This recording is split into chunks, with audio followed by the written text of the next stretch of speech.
Hello everyone, welcome to ఐరేజ్ academy. సెషన్లో మనం mock test 46 quant solution discuss చేద్దామండి.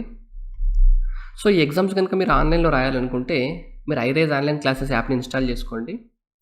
మీరు అక్కడ ₹999కి మీరు 40 మాక్ టెస్ట్ పర్చేజ్ చేయొచ్చండి. విత్ ఎక్స్ప్లెనేషన్ కూడా ఉంటుంది. ఎగ్జామ్ రాసిన తర్వాత మీకు ఎక్స్ప్లెనేషన్ వీడియో కూడా అవైలబుల్లో ఉంటుంది ప్రతి క్వశ్చన్కి. మీకు ఆఫ్లైన్లో అయితే అన్లిమిటెడ్ టెస్ట్ రాసుకోవచ్చండి. ప్రిలిమ్స్ వరకు 2,999కి మీరు వెళ్ళొచ్చు. దీనికోసం మీరు ఇన్స్టిట్యూట్కి వెళ్ళి ఎన్రోల్ అవ్వాల్సి ఉంటుంది. మీకు ఇంకేమైనా డీటెయిల్స్ కావాలనుకుంటే ఇక్కడ ఉన్న కింద ఉన్న 2 నెంబర్లు కనుక కాల్ చేస్తే వాళ్ళు మీకు ఏమైనా డౌట్స్ ఉంటే రిజాల్వ్ చేస్తారండి. ఇది మనకి క్లాస్ ప్లస్ నుండి వచ్చిన అవార్డు అండి. బెస్ట్ ఎడ్యుకేటర్ అవార్డు వచ్చింది మనకి ఆన్లైన్ ఎడ్యుకేషన్లో. రైట్, ఇప్పుడు మనం క్వశ్చన్ స్టార్ట్ చేస్తున్నాం. క్వశ్చన్ నెంబర్ 1తో, if 3 years ago the ratio between the ages of P and Q was 4:5 and the sum of their ages at present is 69 years, what is the ratio of their present ages? 3 సంవత్సరాల క్రితం P మరియు క్యూల వయసుల యొక్క నిష్పత్తి 4:5. వారి ప్రస్తుత వయసుల నిష్పత్తి 69 అయినా వారి ప్రస్తుత వయసుల యొక్క నిష్పత్తి, వారి ప్రస్తుత వయసులో మొత్తం 69 అయినా ప్రస్తుత వయసుల యొక్క నిష్పత్తి ఎంత? నేను ఆన్సర్ చూడగానే ఇది మార్క్ చేస్తున్నానండి. ఇది మీ ఆన్సర్ కాదు, ఇది మీ ఆన్సర్ కాదు, ఇది ఆన్సర్ కాదు. With in second. ఎందుకంటే ప్రస్తుత వయసులో మొత్తం ఎంత అండి? 69 కదా. ప్రస్తుత వయసులో మొత్తం 69 అంటే ఇప్పుడు ప్రస్తుత వయసులో నిష్పత్తి కదా మీకు అడిగింది. మీకు ఇచ్చిన ఆన్సరు ఈ రెండింటి రేషియో టోటల్ ఎంత? 11. ఈ టోటల్ ఎంత? 15. ఈ టోటల్ ఎంత? 9 కదా. 9 69ని డివైడ్ చేస్తుందా? చేయదు, కాబట్టి మీ ఆన్సర్ కాదు. 15 69ని డివైడ్ చేస్తుందా? కాదు. ఎందుకంటే అండ్ 5 6 11 69 డివైడ్ చేస్తుందా? కాదు. ఎందుకంటే మీకు 69 ఇయర్స్లోనే ఇద్దరికి డివైడ్ అవుతుంది ఎంతో కొంత. ఈయన కొంత వస్తుంది, ఈయన కొంత వస్తుంది. ఈ రెండింటిని సాల్వ్ చేసినారనుకోండి మీకు మళ్ళీ రేషియో వస్తుంది. ఈ 2 అనేది దీనికి సంబంధించిన సమ్ కదండి. సో ఖచ్చితంగా ఈ టోటల్కి ఇది ఫ్యాక్టర్ అవ్వాలి. ఫర్ ఎగ్జాంపుల్ మీ దగ్గర ఒక 35 అనే నెంబర్ ఉందనుకోండి. 35 అనే నెంబర్ అనుకుంటే మీరు దీన్ని 2015గా రాయొచ్చా? మళ్ళీ క్యాన్సిల్ చేస్తే 4:3గా రాయొచ్చా? 4 3 సమ్ ఎంత? 7. 7కి ఇది మల్టిపులే కదా. ఇలా అండి. సో 31 + 38 చేస్తే మీకు 69 వస్తుంది. సో అందుకని ఈ 3 మీకు ఆన్సర్స్ కావండి. ఓకే, ఇప్పుడు మీకు ఏమన్నారండి? 3 years ago వాళ్ళ ఏజెస్ రేషియో ఎంత? 4x 3x 4x 5x 3 years ago. Present అంటే +3 యాడ్ చేసుకుంటే వస్తుంది. ఇప్పుడు టోటల్ ఎంత? ఈ రెండింటికి మొత్తం 69 అన్నారా. సో దీని నుండి మీకు 9x = 63 అని వచ్చింది, x = 7 వచ్చింది. సో x = 7 అంటే 7 4 28 + 3 31, 7 35 + 3 38. సో 31:38 మీకు రైట్ ఆన్సర్. కానీ ఇంత చేసేదానికన్నా ఈ 69కి ఈ ఆప్షన్లో ఉన్న టోటల్ చేస్తే ఆ వాల్యూ మల్టిపుల్ కావాలి. ఆ విషయం కనుక తెలిస్తే మీరు డైరెక్ట్గా ఆన్సర్ మార్క్ చేయొచ్చు. Right, question number 2. A student finds the average of 10 two-digit numbers. While copying numbers by mistake, he writes one number with its digits interchanged. As a result of that, his answer is less than the correct answer. Answer is 5.4 less than the correct answer. The difference of the digits of the number in which he made mistake is. ఒక విద్యార్థి 10 2 అంకెల సంఖ్యల సగటును కనుగొనను. ఆ సంఖ్యను copy చేసుకునే సమయంలో పొరపాటున ఒక సంఖ్యలోని అంకెలను తారుమారు చేశాను. దాని ఫలితంగా అసలు సగటు కంటే ఇప్పటి సగటు 5.4 తగ్గింది. తారుమారు చేయబడ్డ సంఖ్యలోని అంకెల మధ్య భేదం ఎంత? ఈ క్వశ్చన్కి డైరెక్ట్ ఆన్సరు దీన్ని మీరు 9తో డివైడ్ చేస్తే ఎంత వస్తుందండి? అంటే ఈ ఒక డెసిమల్ తీసేయండి కొద్దిసేపు. 6 వస్తుందా? అంటే 5.4 × 10 చేసిన తర్వాత 9తో డివైడ్ చేస్తే ఎంత? 6. Option D right answer. 5.4కి × 10 చేయండి. × 10 ఎందుకు చేస్తున్నామంటే ఇక్కడ నెంబర్ ఆఫ్ స్టూడెంట్స్ అంటే మీకు నెంబర్ ఆఫ్ టర్మ్స్ 10 ఉన్నాయి కాబట్టి ఒక విద్యార్థి 10 2 అంకెల సంఖ్యలను 5.4కి × 10 చేసి బై 9 చేస్తే మీ ఆన్సర్ 6 వస్తుంది. ఎందుకు నేను చెప్తా చూడండి. ఇప్పుడు మీరు 10 2-digit నెంబర్ని కౌంట్ చేస్తున్నప్పుడు మీరు ఏం జరిగింది? ఒక సంఖ్య బదులు ఇంకో సంఖ్య, అంటే ఏ నెంబర్ తీసుకోవాలో దానికి రివర్స్లో తీసుకున్నారు. అలా తీసుకోవడం వల్ల మీకు యావరేజ్ ఎంత తగ్గిందండి? యావరేజ్ 5.4 తగ్గింది. అంటే టోటల్లో ఎంత తగ్గించవచ్చు అంటే ఒక్కొక్క పర్సన్కి 5.4 తగ్గిందంటే ఇక్కడ 10 నెంబర్స్ ఉన్నాయి కాబట్టి 10 నెంబర్స్కి 54 తగ్గాల. అంటే మీకు యావరేజ్ అంటే ఏంటి, ఈక్వల్ డిస్ట్రిబ్యూషన్ కదండి. యావరేజ్ అంటే some of the terms by number of terms కదా. యావరేజ్ 5.4 తగ్గిందంటే న్యూమరేటర్లో 54 తగ్గిందా, అంటే టోటల్ 54 తగ్గితేనే 10 మందికి ఒక్కొక్కళ్ళకి 5.4 తగ్గుతుందా. టోటల్ 54 తగ్గింది అంతేనా. ఈ టోటల్ 54 ఎందుకు తగ్గిందండి, ఒక నంబరు తీసుకోవాల్సింది, ఒక 2 డిజిట్ నెంబర్ XY అనే ఒక నంబర్ ఉంది, దాని ప్లేస్లో మీరు YX అనే ఒక 2 నెంబర్ తీసుకోవడం వల్ల మీకు టోటల్ 54 తగ్గింది. తగ్గడం దీనివల్లనే కదా. అంటే XYకి YXకి డిఫరెన్స్ ఎంత, 54 అని మీకు అర్థం అవ్వాలి. మీరు ఒక 10 నంబర్లను యాడ్ చేస్తున్నప్పుడు ఒక నంబర్ ప్లేస్లో ఇలా తీసుకోవాల్సిన ఒక నంబర్ మీరు ఇలా తీసుకున్నారు, దానివల్ల యావరేజ్ 5.4 తగ్గింది. యావరేజ్ 5.4 తగ్గడం అంటే ఒక్కొక్క నంబర్ దగ్గర 5.4 తగ్గడం కదా. సో 10 ఉన్నాయి కాబట్టి టోటల్లో 54 తగ్గి ఉండొచ్చు కదా. టోటల్ 54 ఎందుకు తగ్గింది మీకు, ఒక నంబర్ ఇలా తీసుకోవాల్సింది మీరు ఇలా తీసుకున్నారు కాబట్టి, అంతే కదా. సో ఇప్పుడు దీన్ని నేను XY అనేది దీన్ని 10x+5గా రాసుకోవచ్చా అండి. అంటే మీ దగ్గర ఒక 45 అనే నెంబర్ ఉందనుకోండి, దీన్ని నేను 10 × 4 + 1 × 5గా రాసుకోవచ్చు కదా. ఇది యూనిట్ ప్లేస్లో ఉంది కాబట్టి 1, టెన్స్ ప్లేస్లో ఉంది కాబట్టి 10. సో 10x+y మైనస్ దీన్ని నేను 10y + xగా రాసుకోవచ్చా, equal to 54. Okay, 10x - x అంటే 9, y - 10y అంటే 9y. అంటే నేను 9 కనుక కామన్ తీస్తుంటే x - y equal to 54. So x - y ఎంత వచ్చిందండి, 9/54 అంటే 9 × 54. సో 6 ఆన్సర్ వచ్చిందా. ఇది మీకు మొత్తం చేస్తే వచ్చిందండి. నాకు మాత్రం ఇక్కడే అర్థమైపోయింది, 5.4 × 10 చేయడం వల్ల సో మొత్తం ఓవరాల్గా 54 తగ్గింది. 54/9 చేసుకుంటే డైరెక్ట్ ఆన్సర్ వచ్చింది. ఎందుకు వచ్చిందంటే దీనికి కాన్సెప్ట్ చూడండి ఒకసారి మీరు. ఫర్ ఎగ్జాంపుల్ ఏదో ఒక 2 డిజిట్ నెంబర్ ఉందా, 2 డిజిట్ నెంబర్ని రివర్స్ చేసి రాసుకుంటే వచ్చే నెంబర్ ఎలా ఉంది అంటే XY అనే ఒక 2 డిజిట్ నెంబర్ ఉంది, YX దాన్ని రివర్స్ చేసి రాస్తే XYకి YXకి డిఫరెన్స్ అంటే ఈ రెండింటి మధ్య డిఫరెన్స్ ఎలా ఉంటుందంటే 9 × x - y అవుతుంది. ఇక్కడ అదే వచ్చింది కదా, 9 × x - y. అంటే ఈ నెంబర్కి ఒరిజినల్ నెంబర్కి దాని తర్వాత రివర్స్ చేసి రాసిన నెంబర్కి డిఫరెన్సు, ఈ రెండింటి మధ్య డిఫరెన్స్ ఎప్పుడు కూడా ఏమవుతుందంటే 9 × డిఫరెన్స్ బిట్వీన్ దిస్ 2 డిజిట్స్. అంటే ఫర్ ఎగ్జాంపుల్ మీకు ఎగ్జాంపుల్తో చెప్పాలనుకుంటే ఒక 45 అనే నెంబర్ ఉందండి. ఓకే, దీన్ని కనుక మీరు ఇంటర్చేంజ్ చేస్తే ఏమొస్తుంది, 54 వస్తుంది. ఈ రెండింటి మధ్య డిఫరెన్స్ ఎంత, 9. ఇదనేది 9 × ఈ రెండింటి మధ్య డిఫరెన్స్ ఎంత, 1 అవుతుంది. ఇలా మీరు ఏ నెంబర్ అయినా తీసుకోండి, 72 అని ఒక నెంబర్ ఉందనుకోండి, ఇంటర్చేంజ్ చేసి రాస్తే ఎంత, 27. ఈ రెండింటి మధ్య డిఫరెన్స్ ఎంత, ఇది 9 × 3 అయితే ఇది 9 × 8 అంటే 9 × 5 45 కదా. ఈ 45 అనేది మీకు 9 × ఈ రెండింటి మధ్య డిఫరెన్స్ ఎంత, 5. 9 × 5 45 అయిందా. అంటే ఒక 2 డిజిట్ నెంబర్ని ఇంటర్చేంజ్ చేసి రాసినారనుకోండి, ఇంతకుముందు ఉన్న 2 డిజిట్ నెంబర్కి ఇప్పుడున్న 2 డిజిట్ నెంబర్కి డిఫరెన్స్ ఏమవుతుందంటే 9 × ఆ డిజిట్స్ మధ్య డిఫరెన్స్ అవుతుంది. ఇది మీకు ఇంపార్టెంట్ కాన్సెప్ట్, మీరు గుర్తుపెట్టుకోవాలి. ఏదైనా ఒక 2 డిజిట్ నెంబర్ని రివర్స్ చేసి రాస్తే ఇప్పుడు వచ్చిన 2 డిజిట్ల మధ్య డిఫరెన్స్ అనేది, ఇప్పుడు వచ్చిన 2 నెంబర్ల మధ్య డిఫరెన్స్ అనేది 9 మల్టిపుల్ అవుతుంది. 9 × ఎంత అవుతుందంటే ఆ 2 డిజిట్ నెంబర్లో 2 డిజిట్స్ మధ్య ఉన్న తేడా అవుతుంది. ఇది ఒకటి, ఇది కాన్సెప్ట్ కదా. ఇంకొక కాన్సెప్ట్ ఉంటుందండి. ఫర్ ఎగ్జాంపుల్ ఇప్పుడు XY అనే ఒక నెంబర్ ఉంది, దీన్ని రివర్స్ చేసి రాస్తే YX. ఈ రెండింటిని కనుక మీరు యాడ్ చేసినారనుకోండి, వచ్చే నెంబర్ మీకు 11 మల్టిపుల్ అవుతుంది. 11 × ఈ రెండింటి మధ్య యాడ్ చేస్తే ఎంత, x+4. ఇక్కడ మీరు డిఫరెన్స్ చేస్తున్నారు కాబట్టి ఈ రెండు డిఫరెన్స్ తీసుకున్నారు, ఇక్కడ యాడ్ చేస్తున్నారు కాబట్టి మీరు సమ్ తీసుకోవాలి. ఎందుకంటే దీన్ని కూడా మీరు ఇలా రాయొచ్చండి, 10x + y + 10y + x రాసుకోవచ్చా. ఇది చూడండి, 10x + x అంటే 11, y + y అంటే 11y, 11 × x + y అదే వచ్చిందా, 11 × x + y. సో ఇప్పుడు మీకు ఫర్ ఎగ్జాంపుల్ ఎవరైనా ఒక 2 డిజిట్ నెంబర్ ఉందనుకోండి, రైట్, ఎలా ఒక 58 ఉంది, దీన్ని ఇంటర్చేంజ్ చేసి రాస్తే 83. ఈ రెండింటి ఒక టోటల్ చెప్పమన్నారనుకోండి, స్పీడ్గా నాకు చెప్పండి, ఇది 11 మల్టిపుల్ అవుతుందా.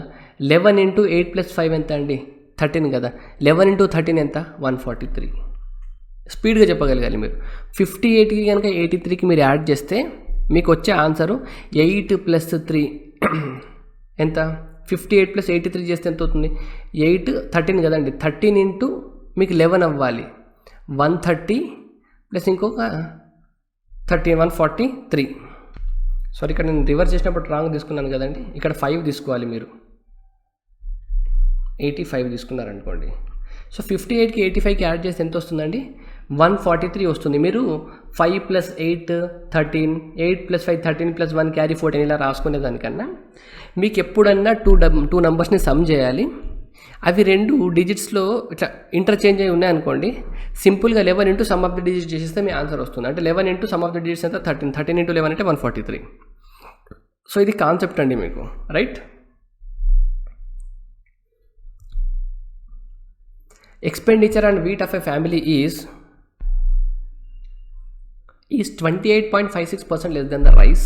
Expenditure on rice 12.5% less than the pulse. If expenditure on wheat, rice and pulse are increased by 9.5, 17.5 and 12.5 respectively, total expenditure is increased by 540 rupees. then find the total income of family if other than this expenditure family saves 500 rupees. ఒక కుటుంబంలో గోధుమలపై చేసే ఖర్చు బియ్యంపై చేసే ఖర్చు కన్నా 28.56% ఎక్కువ, బియ్యంపై ఖర్చు పప్పు ధాన్యాలపై ఖర్చు కన్నా 12.5% తక్కువ, గోధుమలు, బియ్యం మరియు పప్పు ధాన్యాలపై ఖర్చులు వరుసగా 9.5, 17.5, 12.5% పెరిగాయి మరియు మొత్తం ఖర్చులు 540 పెరిగాయి. ఈ ఖర్చులు కాకుండా మరో 500ను ఆదా చేస్తుండే ఆ కుటుంబం యొక్క ఆదాయం ఎంత? ఓకే, మీకు పర్సంటేజ్ టు ఫ్రాక్షన్ వాల్యూస్ చెప్పండి నాకు స్పీడ్ ఒకసారి. 28.56% అంటే ఇది 2/7 ఫ్రాక్షన్లో, 12.5% అంటే ఫ్రాక్షన్లో 1/8. ఓకే, ఇప్పుడు ఏమన్నారండి? Expenditure on wheat of a family is 28.56% less than rice. ఇది వీట్, ఇది రైస్. అంటే వీట్ ఎక్స్పెండిచర్ అనేది 28.56% లెస్ దాన్ రైస్ ఉంది. అంటే ఫర్ ఎగ్జాంపుల్ రైస్ కనుక 7 తీసుకున్నారనుకోండి, ఇది 5 తీసుకుంటే సరిపోతుందా? అంటే 2/7 తక్కువ ఉంది కదా, 2/7 అంటే 28.56 అవుతుందా? Okay, expenditure on rice 12.5% less than pulse. Okay, pulse ఇది తీసుకున్నాం అనుకోండి, రైస్ అనేది 1.8 తక్కువ ఉంది ఫ్రాక్షన్లో తీసుకుంటే. 1.8 తక్కువ అంటే ఇది 8 ఉంటే ఇది 1 తక్కువ అవ్వాలి, ఇది 7 అవ్వాలి. సో ఇది 8 ఉంది కాబట్టి 1 తక్కువ 7 అయింది. సెట్ అయింది కదా మొత్తం, రైట్? ఇప్పుడు మనకి కంఫర్ట్ ఉండడానికి మనం ఏం చేద్దామంటే, వీట్ కన్జంప్షన్ కనుక 500 అంటే ఎక్స్పెండిచర్ అండ్ వీట్ కనుక 500 అనుకుంటే, దీనిపైన 700 అనుకుంటే దీనిపైన 800 అనుకోవచ్చా? ఈజీగా ఉండడానికి కోసం. ఓకే, ఇప్పుడు ఏమన్నారు చెప్పండి? If expenditure and wheat, rice and pulses are increase by 9.5%. దీంట్లో 9.5% ఇంక్రీజ్ ఉందండి. 9.5% వాల్యూ ఎంత? 9.5% వాల్యూ 10% అంటే 50 అయ్యేదా? ఓకే, 5% వాల్యూ అంటే 10% అంటే మీకు 50 అయ్యేది. 9.5% అంటే ఒక్క 5.5% తగ్గియాలి. 1% అంటే 5, 0.5% అంటే 2.5, అంటే దీనికి ఒక 47.5 పెరిగింది. ఓకే, దీంట్లో ఎంత పెరిగిందండి? 17.5 పెరిగిందా రైస్లో? 10% అంటే 70, 5% అంటే 35, మళ్ళీ 2.5% అంటే దీంట్లో హాఫ్ కదా, 17.5. ఇంతే కదండి, ఇది 10%, 10లో హాఫ్ 5%, 5లో హాఫ్ 2.5, ఈ 3 యాడ్ చేస్తే మీకు 17.5 అవుతుందా? ఓకే, ఇక్కడ 12.5 పెరిగింది. 12.5 అంటే 1/8. 1/8 అంటే ఇది 100 పెరిగినట్ట, అంతేనా? 1/8 అంటే మీకు 100 పెరిగినట్టు. ఓకే, ఇప్పుడు చూడండి, 47.5కి ఒక్క 5 యాడ్ చేసినారనుకోండి 48 అవుతుంది. ఇది 55, 65 ప్లస్ ఇది 65 ప్లస్ ఎంత? ఇది 65 ప్లస్ 35 అంటే 100, 200, ఇది 270. టోటల్ ఎక్స్పెండిచర్ మీకు ఎంత అయిందండి? టోటల్ ఎక్స్పెండిచర్ మీకు 270 పెరిగింది. క్వశ్చన్లో ఎంత పెరిగిందన్నారు? 540 పెరిగిందన్నారు. సో 270 వాల్యూవే 540 అయితే, 270 వాల్యూవే 540 అయితే, ఇప్పుడు మొత్తం వాళ్ళ ఇన్కమ్ ఎంత అని అడిగినారండి. వాళ్ళు వీట్, రైస్ అండ్ పల్సెస్ పైన ఇంత ఖర్చు చేస్తే వాళ్ళు ఒక సేవింగ్ కూడా 500 ఉందంట. ఎంత ఉంది? సేవింగ్ కూడా 500 రూపాయలు ఉంది. అంటే వాళ్ళ ఇన్కమ్ మొత్తం ఇంత కదండి, 7, 5 ఎంత? 15, 15 ప్లస్ 1000 2500. 2500 ఎంత? 270 వాల్యూ ఇంటూ 2 అయింది కాబట్టి ఇక్కడ కూడా ఇంటూ 2 అవ్వాలి, 55,000. So option C right answer. Question number 4. The total number of students in a class A and B is 90. The number of students in A is 25% more than that in B. The average weight of the students in B is 50% more than that of the number of students in A. If the average weight of all the students in A and B taken together is 66 kg, what is the average weight of the students of B? A మరియు B అనే రెండు తరగతులలో మొత్తం 90 మంది విద్యార్థులు colour. తరగతిలో ఏల విద్యార్థుల సంఖ్య Bలో విద్యార్థుల సంఖ్య కన్నా 25% అధికం. తరగతి B విద్యార్థుల యొక్క సగటు బరువు తరగతి A విద్యార్థుల సగటు బరువు కన్నా 50% అధికం. A మరియు Bలలో కలిపి మొత్తం విద్యార్థుల సగటు బరువు 66 kgలు అయినా B విద్యార్థుల సగటు బరువు ఎంత? నేను ఈ క్వశ్చన్ని డైరెక్ట్గా 81 అని మార్క్ చేస్తానండి. ఎందుకో నేను చెప్తా చూడండి. AB ఉన్నారా? AB. ఓకే. యావరేజ్ వెయిట్ ఎంత అన్నారండి? 66 కదా, అంటే యావరేజ్ అంటే ఇక్కడ మధ్యలో ఉంటుంది. మీ క్వశ్చన్లో ఏమన్నారు చెప్పండి. ఏ మరియు బి అనే రెండు తరగతులలో మొత్తం 90 మంది విద్యార్థులు గలరు. తరగతి ఏలోని విద్యార్థుల సంఖ్య తరగతి బిలోని విద్యార్థుల సంఖ్య కన్నా 25% అధికం. ఓకే, దీనికన్నా ఇటు 25% అధికం కదా. ఓకే, అంటే ఇక్కడ కనుక 25% అధికం అంటే నెంబర్ ఆఫ్ స్టూడెంట్స్ ఎక్కడ ఎక్కున్నారు? ఇటు సైడ్ ఎక్కున్నారు. ఇటు సైడ్ ఎక్కున్నారా? ఓకే, ఇద్దరి యావరేజ్ మీకు 66 kg అన్నారు. ఇంకో స్టేట్మెంట్ ఏమి ఇచ్చిన చూడండి. ఇక్కడ చూడండి, తరగతి బి విద్యార్థుల యొక్క సగటు బరువు తరగతి ఏ విద్యార్థుల సగటు బరువు కన్నా 50% అధికం. అంటే వీళ్ళ యావరేజ్ కనుక నేను ఇది 2x అనుకున్నాను అనుకోండి, వీళ్ళ యావరేజ్ 3x అవ్వాలా? వీళ్ళ యావరేజ్ కనుక 2x అనుకుంటే వీళ్ళ యావరేజ్ 3x అవ్వాలా? ఇప్పుడు మీరు సరే ఇంకా డీటెయిల్ చెప్తా చూడండి. మొత్తం విద్యార్థులు ఎంత? 90 మంది. తరగతి ఏలోని విద్యార్థుల సంఖ్య బిలోని విద్యార్థుల సంఖ్య కన్నా ఎంత ఎక్కువ? 25% అధికం. 25% అధికం అంటే రేషియో ఎలా ఉంటుంది? ఇది 4 ఉంటే ఇది 5 రేషియో ఉండాలి, 4:5 రేషియో ఉండాలి. ఈ టోటల్ లైన్ వాల్యూ 90 అయింది కాబట్టి ఇక్కడ మీకు 50 స్టూడెంట్స్ ఉండాలి, ఇక్కడ మీకు 40 స్టూడెంట్స్ ఉండాలి, అంతేనా? ఇప్పుడు ఎప్పుడు కూడా మీకు యావరేజెస్లో ఒక కాన్సెప్ట్ ఉంటుందండి. యావరేజ్ మీకు 66 వచ్చిందంటే ఇప్పుడు ఈ రెండు గ్రూపులు కదా, మీరు అలిగేషన్ అప్లై చేస్తున్నప్పుడు ఇక్కడ ఇది యావరేజ్ ఉంటుందా? ఇక్కడ ఒక యావరేజ్ ఉంటుంది, ఇక్కడ ఒక యావరేజ్ ఉంటుందా? దీనికన్నా ఈ వాల్యూ ఎక్కువ ఉంటుంది అండ్ దీనికన్నా ఈ వాల్యూ తక్కువ ఉంటుంది. అంటే ఈ వాల్యూ అనేది రెండింటికి మధ్యలో ఉంటుందని తెలుసు కదా మీకు. యావరేజ్ ఎప్పుడు కూడా రెండింటికి మధ్యలో ఉంటుంది. అంటే ఇక్కడ 2xకి 3xకి మధ్యలో ఉంటుంది యావరేజ్. సో 66 కన్నా ఇది 2x తక్కువ, 3x ఎక్కువ అని అర్థమవుతుందా మీకు? యావరేజ్ అనేది రెండింటికి మధ్యలో ఉండాలి. సో ఈ రెండిట్లో చిన్న వాల్యూ ఏముంది? 2x ఉంది. సో 2x కన్నా 66 ఎక్కువ ఉండాలి, 66 కన్నా 3x ఎక్కువ ఉండాలి కదా. సో మీ ఆన్సర్ 3 ఇంటూ సంథింగ్ అంటే ఎంత అండి? 3 ఇంటూ సంథింగ్ అంటే 3 మల్టిపుల్ అవ్వాలి, అది 66 కన్నా ఎక్కువ ఉండాలి. ఇక్కడ 66 కన్నా ఎక్కువ ఉన్న ఆప్షన్ ఏది ఉందండి? ఒకటే ఆప్షన్ ఉంది కదా. ఇది చూస్తే మీరు చెప్పొచ్చండి.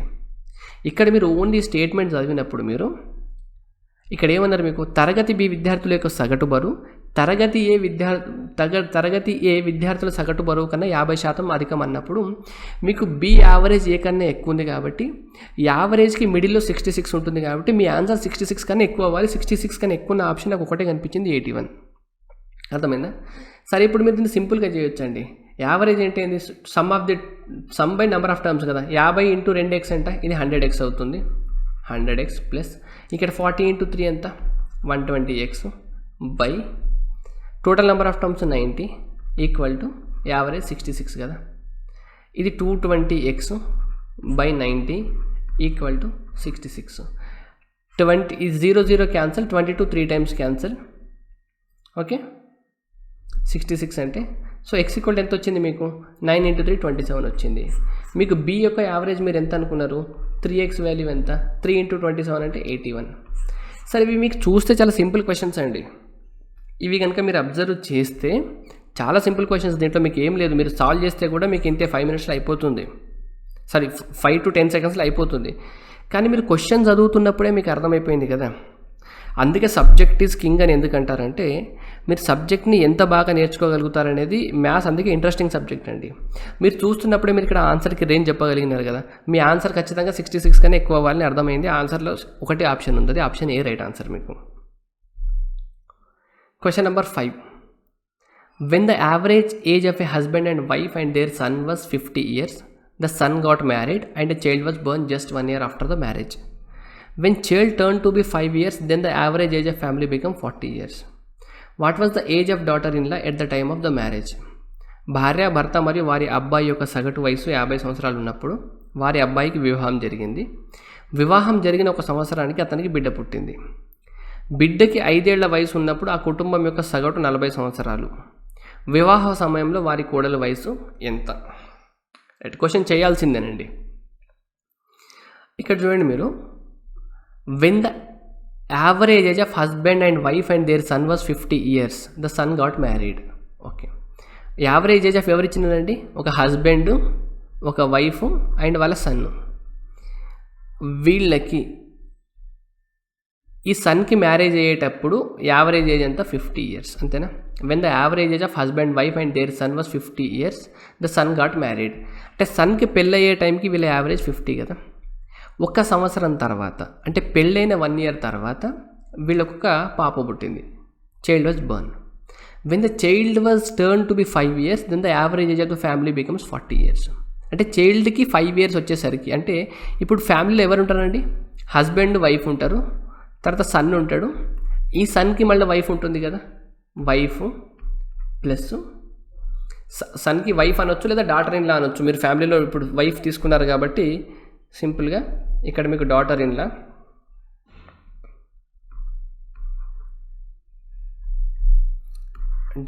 అని తీసుకోండి, ప్లస్ చైల్డ్. వీళ్ళ ఏజ్ ఎంత అన్నారు ఇప్పుడు? 40 అయిందన్నారు కదా.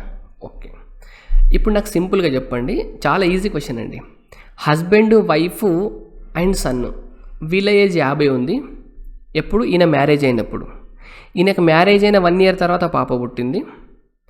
అండ్ పాప పుట్టిన 5 సంవత్సరాల తర్వాత యావరేజ్ ఇది కదా. సో మొత్తం ఎన్ని సంవత్సరాల గ్యాప్ ఉందండి? ఇక్కడ నుండి ఇక్కడికి 6 years గ్యాప్ ఉందా? ఇక్కడ నుండి ఇక్కడికి 6 years గ్యాప్ ఉంది. ఒకవేళ వీళ్ళ ముగ్గురితో తీసుకున్నారనుకోండి, హస్బెండ్, వైఫ్ అండ్ సన్, ఈ ముగ్గురిదే కనుక మీరు తీసుకుంటే 56 years అవ్వాలి. అంటే మీరు చైల్డ్ అండ్ ఈ డాటర్ ఇన్ లాది కనుక కోడళ్ళు అండ్ ఈ చిన్న పాపది కనుక ఏజ్ వదిలేసినారనుకోండి, ఇది ఇక్కడ నుండి ఎప్పటికీ? వీళ్ళ మ్యారేజ్ అయిన టైంకి. మ్యారేజ్ అయిన తర్వాత 1 year పాప పుడితే 1 year నుండి 5 years, పాప 5 years అయ్యేసరికి యావరేజ్ 45 అయిందా. ఒకసారి వీళ్ళందరినీ వదిలేసి ఓన్లీ మీరు వీళ్ళనే కాన్సన్ట్రేట్ చేసినారనుకోండి, 50 ఉన్న యావరేజ్ 56 years అవ్వాలి, అంతే కదా. 50 ఉన్న యావరేజ్ 56 years అవ్వాలి. ఎప్పుడు? 6 years తర్వాత. కానీ 6 years తర్వాత వీళ్ళ యావరేజ్ ఎంత అయిందండి? 56 ఉన్న యావరేజ్ 40 years అయింది. ఎంత తగ్గింది? 16 తగ్గింది. ఎంత తగ్గింది? 16 తగ్గింది. ఎంతమంది పైన? ముగ్గురికి 16 తగ్గింది. ముగ్గురికి 16 తగ్గిందంటే 16 × 3 48 కదా. మరి 48 ఎటు వెళ్ళండి వచ్చండి? ఈ 48 అనేది యావరేజ్లో మీకు ఎప్పుడు కూడా ఈక్వల్ డిస్ట్రిబ్యూషన్ కదా. వీళ్ళ దగ్గర నుండి తగ్గిన 48 సంవత్సరాలు ఎటు వెళ్ళినట్టు. ఓకే, ఎటు వెళ్ళినట్టు అంటే చెప్తా వినండి. ఇప్పుడు చైల్డ్కి యావరేజ్ ఏదంత అండి? చైల్డ్ యావరేజ్ ఏజ్ కూడా 40 కదా. ఈ గ్రూప్లో అందరికీ 40 కదా. చైల్డ్ యావరేజ్ ఏజ్ 40 కదా. చైల్డ్ యావరేజ్ ఏజ్ 40 కానీ మీకు చైల్డ్కి యాక్చువల్ ఏజ్ తెలుసు కదా. ఇది చైల్డ్ 5 years ఉన్నప్పుడు కదా మీరు తీసుకున్నది. చైల్డ్ పుట్టిన మ్యారేజ్ అయిన 1 yearకి చైల్డ్ పుట్టింది, ఆమె 5 సంవత్సరాలు ఉన్నప్పుడు, అంటే చైల్డ్ 5 సంవత్సరాలు ఉన్నప్పుడు ఆమెకి యావరేజ్ ఏజ్ 40 అవుతుంది. ఈమె ఏజ్ 5 కానీ మీ దగ్గర 40 ఉంది, అంటే మీకు 35 ఎవరు ఇచ్చి ఉండొచ్చు? ఈ 45లోనే ఈ 35 ఈమెకి వెళ్ళింది. 48లో 35 ఈమెకి వెళ్తే డాటర్ ఇన్లాకి మిగతాది వెళ్ళి ఉండొచ్చు కదా. డాటర్ ఇన్లాకి ఎంత వెళ్ళాలి? 48లో 35 వెళ్ళిపోతే ఇంకో 13. అంటే హస్బెండ్, వైఫ్ అండ్ సన్ దగ్గర తగ్గిన 48 అనేది ఒక 35కేమో చైల్డ్కి ఇస్తే చైల్డ్ 40 అయింది, మిగిలిన 13 ఏమో డాటర్ ఇన్లాకి ఇస్తే డాటర్ ఇన్లా 40 అయింది. సో డాటర్ ఇన్లాకి 13 ఇచ్చిన తర్వాత 40 అయిందంటే డాటర్ ఇన్లా యాక్చువల్ ఏజ్ ఎంత? డాటర్ ఇన్లా మీకు డాటర్ ఇన్లా యాక్చువల్ ఏజ్ ఎంత? Daughter in-law present actual age ఎంత? 27 అని అర్థమైందా? 27 ఉంటే ఇక్కడ వచ్చిన 13 తీసుకొని ఆమె ఏజ్ 40 అయింది. ఓకే, ఇప్పుడు 27 అంటే వివాహ సమయంలో వారి కోడలు వయసు ఎంత? ఈమెకు మ్యారేజ్ అయ్యి ఎన్ని సంవత్సరాలు అయిందండి? 6 years బ్యాక్ అయిందా? ఎందుకంటే ఇది చైల్డ్ 5 years ఉన్నప్పుడు చైల్డ్ 5 years తగ్గియాలి, అండ్ 1 సంవత్సరం తర్వాత పాప పుట్టింది కాబట్టి 6 years తగ్గిలా, కాబట్టి -6 చేస్తే 21 years అప్పుడు marriage. So option B right answer. The average of 8 numbers is 20. The average of first 2 numbers is 16.5 and that of the next 3 numbers is 18 1/3. If the 6th number be less than the 7th number and 8th number by 4 and 8 respectively, then the 8th number is 8 సగటు సంఖ్యల సగటు 20, మొదటి 2 సంఖ్యల సగటు 16.5, తర్వాతి 3 సంఖ్యల సగటు 18 1/3, 6వ సంఖ్య 7 మరియు 8 సంఖ్యల కంటే 4 మరియు 8 తక్కువ ఉంటే 8వ సంఖ్య ఏంటి? ఇటువంటి క్వశ్చన్స్ చేయడానికి మీకు ఒక కొంచెం వేరే మెథడ్ ఉంటుంది. మీరు క్వశ్చన్ని బట్టి మెథడ్ చూజ్ చేసుకోవాలండి. మీరు బేసిక్ మెథడ్లో వెళ్తారా లేదా ఇంకేదన్నా అడ్వాన్స్ మెథడ్ షార్ట్కట్లో అయ్యే మెథడ్ యూజ్ చేస్తారనేది క్వశ్చన్ని బట్టి డిసైడ్ అవ్వాలి. ఈ క్వశ్చన్ చాలా బేసిక్ క్వశ్చన్ ఉందండి. మీరు బేసిక్ మెథడ్తో ఈజీ చేయొచ్చు. 8 × 20 ఎంత అండి? అంటే టోటల్ 160. 8 సంఖ్యల సగటు 20 అంటే టోటల్ 160 అవ్వాలా? ఓకే, 160 అవ్వాలి. మొదటి 2 సంఖ్యల సగటు ఎంత? 16.5. అంటే టోటల్ ఎంత అవుతుంది? ఈ 16 32, 2 × ½ × 2 అంటే 33 కదా. ఇది టోటల్ 33 అయింది. ఓకే, తర్వాతి 3 సంఖ్యల సగటు ఎంత? 18 × 54 ప్లస్ ఇది ఒకటి 55 అయిందా? అంటే 18 1/3 × 3 చేస్తే మీకు 55 వస్తుందండి. ఓకే, 6వ సంఖ్య 7వ సంఖ్య మరియు 8 సంఖ్యల కంటే 4 8 తక్కువ, అంటే ఇది x+4 అవ్వాలి, ఇది x+8 అవ్వాలి. 6వ సంఖ్య దీనికన్నా 4 తక్కువ, దీనికన్నా 8 తక్కువ. అర్థమైంది కదా? ఓకే, టోటల్ చెప్పండి ఇప్పుడు ఎంత అవుతుంది? x అంటే 3x, 8 + 4 12, 12 + 8 20 అయిపోయిందా?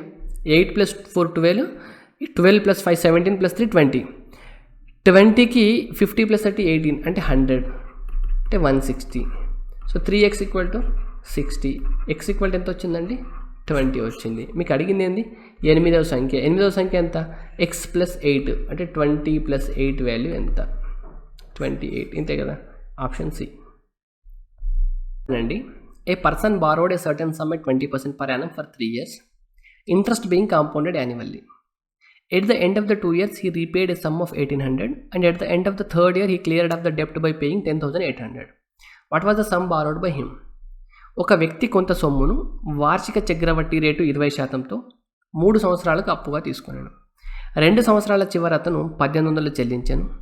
3వ సంవత్సరం చివర అతను 10,800 చెల్లించి ఆ బాకీ తీర్చుకున్నాను. అయినా అతను అప్పుగా తీసుకున్న అసలు సొమ్ము ఎంత? ఓకే, ఇప్పుడు చూడండి, నాకు ఈ క్వశ్చన్ ఎక్స్ప్లెయిన్ చేసే ముందు నేను ఈ క్వశ్చన్ని మీకు ఒకలాగా ఎక్స్ప్లెయిన్ చేస్తాను. అది ఎందుకో మీకు ఆ క్వశ్చన్ చివరిలో అర్థమవుతుందండి. ఒక పర్సన్ 20% ఇంట్రెస్ట్ తోటి కొంత అమౌంట్ తీసుకున్నాడు కదా. ఒకటే అమౌంట్ తీసుకున్నాడు. మీరు నా దగ్గరకు వచ్చి 20% వడ్డీ ప్రకారం ఒక అమౌంట్ అప్పుగా అడిగినారు. నేను మీకు ఆ అమౌంట్ని అప్పుగా ఇస్తున్నాను. అలా ఇచ్చినందుకు 2 సంవత్సరాల తర్వాత మీరు నాకు ఒక 1800 ఇచ్చినారు. 3వ సంవత్సరం చివరన మీరు నాకు ఎంత ఇచ్చినారు? 10,800 ఇచ్చినారు. 10,800 ఇస్తే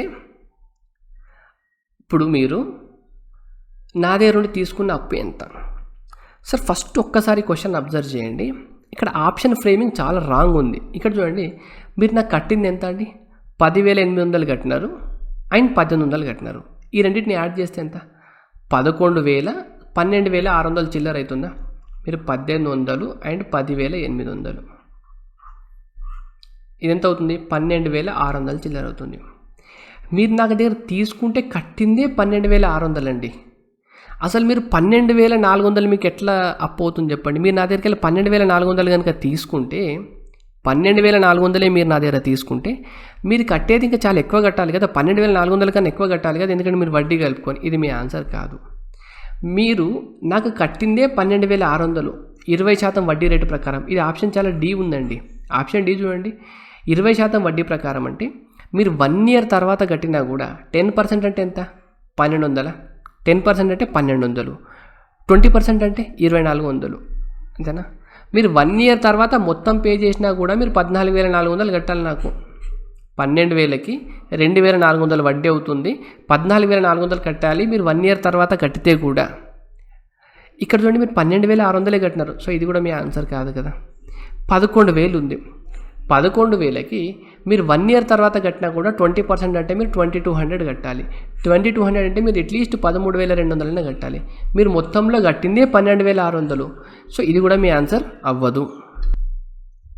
ఇంకా మిగిలింది ఏముందండి? ఆప్షన్ బి ఒకటే ఉందా? మీరు సింపుల్గా అబ్జర్వ్ చేయండి. మీరు కనుక నా దగ్గరకు వచ్చి 11,000 తీసుకున్నారనుకోండి, 1 ఇయర్ అయ్యేసరికి మీరు నాకు ఎంత కట్టాల్సి ఉంటుంది? 1 ఇయర్ అయ్యేసరికి 13,200 కట్టాలి. మీరు సెకండ్ ఇయర్ తీసుకున్నారు, థర్డ్ ఇయర్ తీసుకున్నారు, సెకండ్ ఇయర్ తర్వాత కొంచెం కట్టినారు, థర్డ్ ఇయర్ తర్వాత కొంచెం కట్టినారు.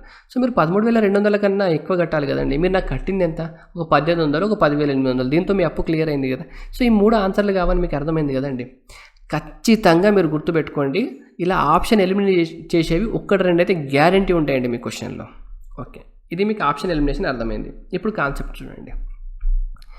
మీరు ఏమన్నారు వచ్చి, సార్ నాకు కొంత డబ్బులు కావాలి 20% వడ్డీ కంటే, నేను మీకు ఒక అమౌంట్ ఇస్తే ఆ అమౌంట్ని మీరు ఏం చేసినారంటే 2 సంవత్సరాల తర్వాత కొంచెం ఇచ్చి 3 సంవత్సరాల తర్వాత కొంచెం ఇచ్చి క్లియర్ చేసినారు కదా. ఇలా కాకుండా మీరు నా దగ్గరకు వచ్చి, సార్ నాకు 2 అమౌంట్స్ కావాలని అడిగినారనుకోండి. ఫర్ ఎగ్జాంపుల్ ఒకటే అమౌంట్ కాకుండా సపరేట్గా తీసుకోండి. ఒక అమౌంట్ ఇది, ఒక అమౌంట్ ఇది. ఒకటే రోజు తీసుకున్నారు కానీ 2 అమౌంట్లు తీసుకున్నారు. ఇది A1 అనుకోండి, ఇది A2 అనుకోండి. ఇప్పుడు ఈ A1 అమౌంట్ని నేను 2 సంవత్సరాల తర్వాత 1800 ఇచ్చి తీర్చేసినాను. A2 అనే అమౌంట్ని నేను 3 సంవత్సరాల తర్వాత 10,800 ఇచ్చి తీర్చేసినాను అన్న సేమా? ఇలా అనుకోవచ్చు కదండి. A1 అమౌంట్ని రైట్ 10,800 మీరు నా దగ్గరకు వచ్చి ఒకటే అమౌంట్ తీసుకున్నారనుకోండి. ఒకటే అమౌంట్ తీసుకొని 2 సంవత్సరాల తర్వాత 1800, 3 సంవత్సరాల తర్వాత 10,800 ఇచ్చేసి అప్పు క్లియర్ చేసినారు కదా. దీన్ని ఇలా అనుకోవచ్చా? మీరు నా దగ్గర 2 అమౌంట్లు తీసుకున్నారు. ఒక అమౌంట్ ఏమో 1800 ఇచ్చి తీర్చేసినారు, ఇంకొక అమౌంట్ ఏమో 3 సంవత్సరాల తర్వాత 10,800 అయింది. 10,800 ఇచ్చి అప్పు తీర్చేసినారు అనుకోవచ్చా? లేదా దీన్ని ఇంకొకలా కూడా ఎక్స్ప్లెయిన్ చేయొచ్చు. ఎలా అంటే, మీరు నా దగ్గర మొత్తం అమౌంట్ ఒక అమౌంట్ తీసుకున్నారు A. నేను దీన్ని 2 రకాలుగా విడగొడుతున్నాను. A1 + A2గా విడగొడుతున్నాను. A1 అనే అమౌంట్ 2 ఇయర్స్ తర్వాత 1800 అయింది వడ్డీతో కలుపుకొని, మీరు 1800 కట్టేసినారు. A2 అనే అమౌంట్ 3 ఇయర్స్ తర్వాత వడ్డీతో కలిపి 10,800 అయింది. 10,800 కట్టేసి అప్పు క్లియర్ చేసినారు. మీరు క్వశ్చన్ని ఏ రకంగా అర్థం చేసుకుంటారో దాన్ని బట్టి ఉంటుందండి. సో ఇక్కడ నేను A1 అనే అమౌంట్ 1800 అయిందా, ఎప్పుడు 2 ఇయర్స్ తర్వాత.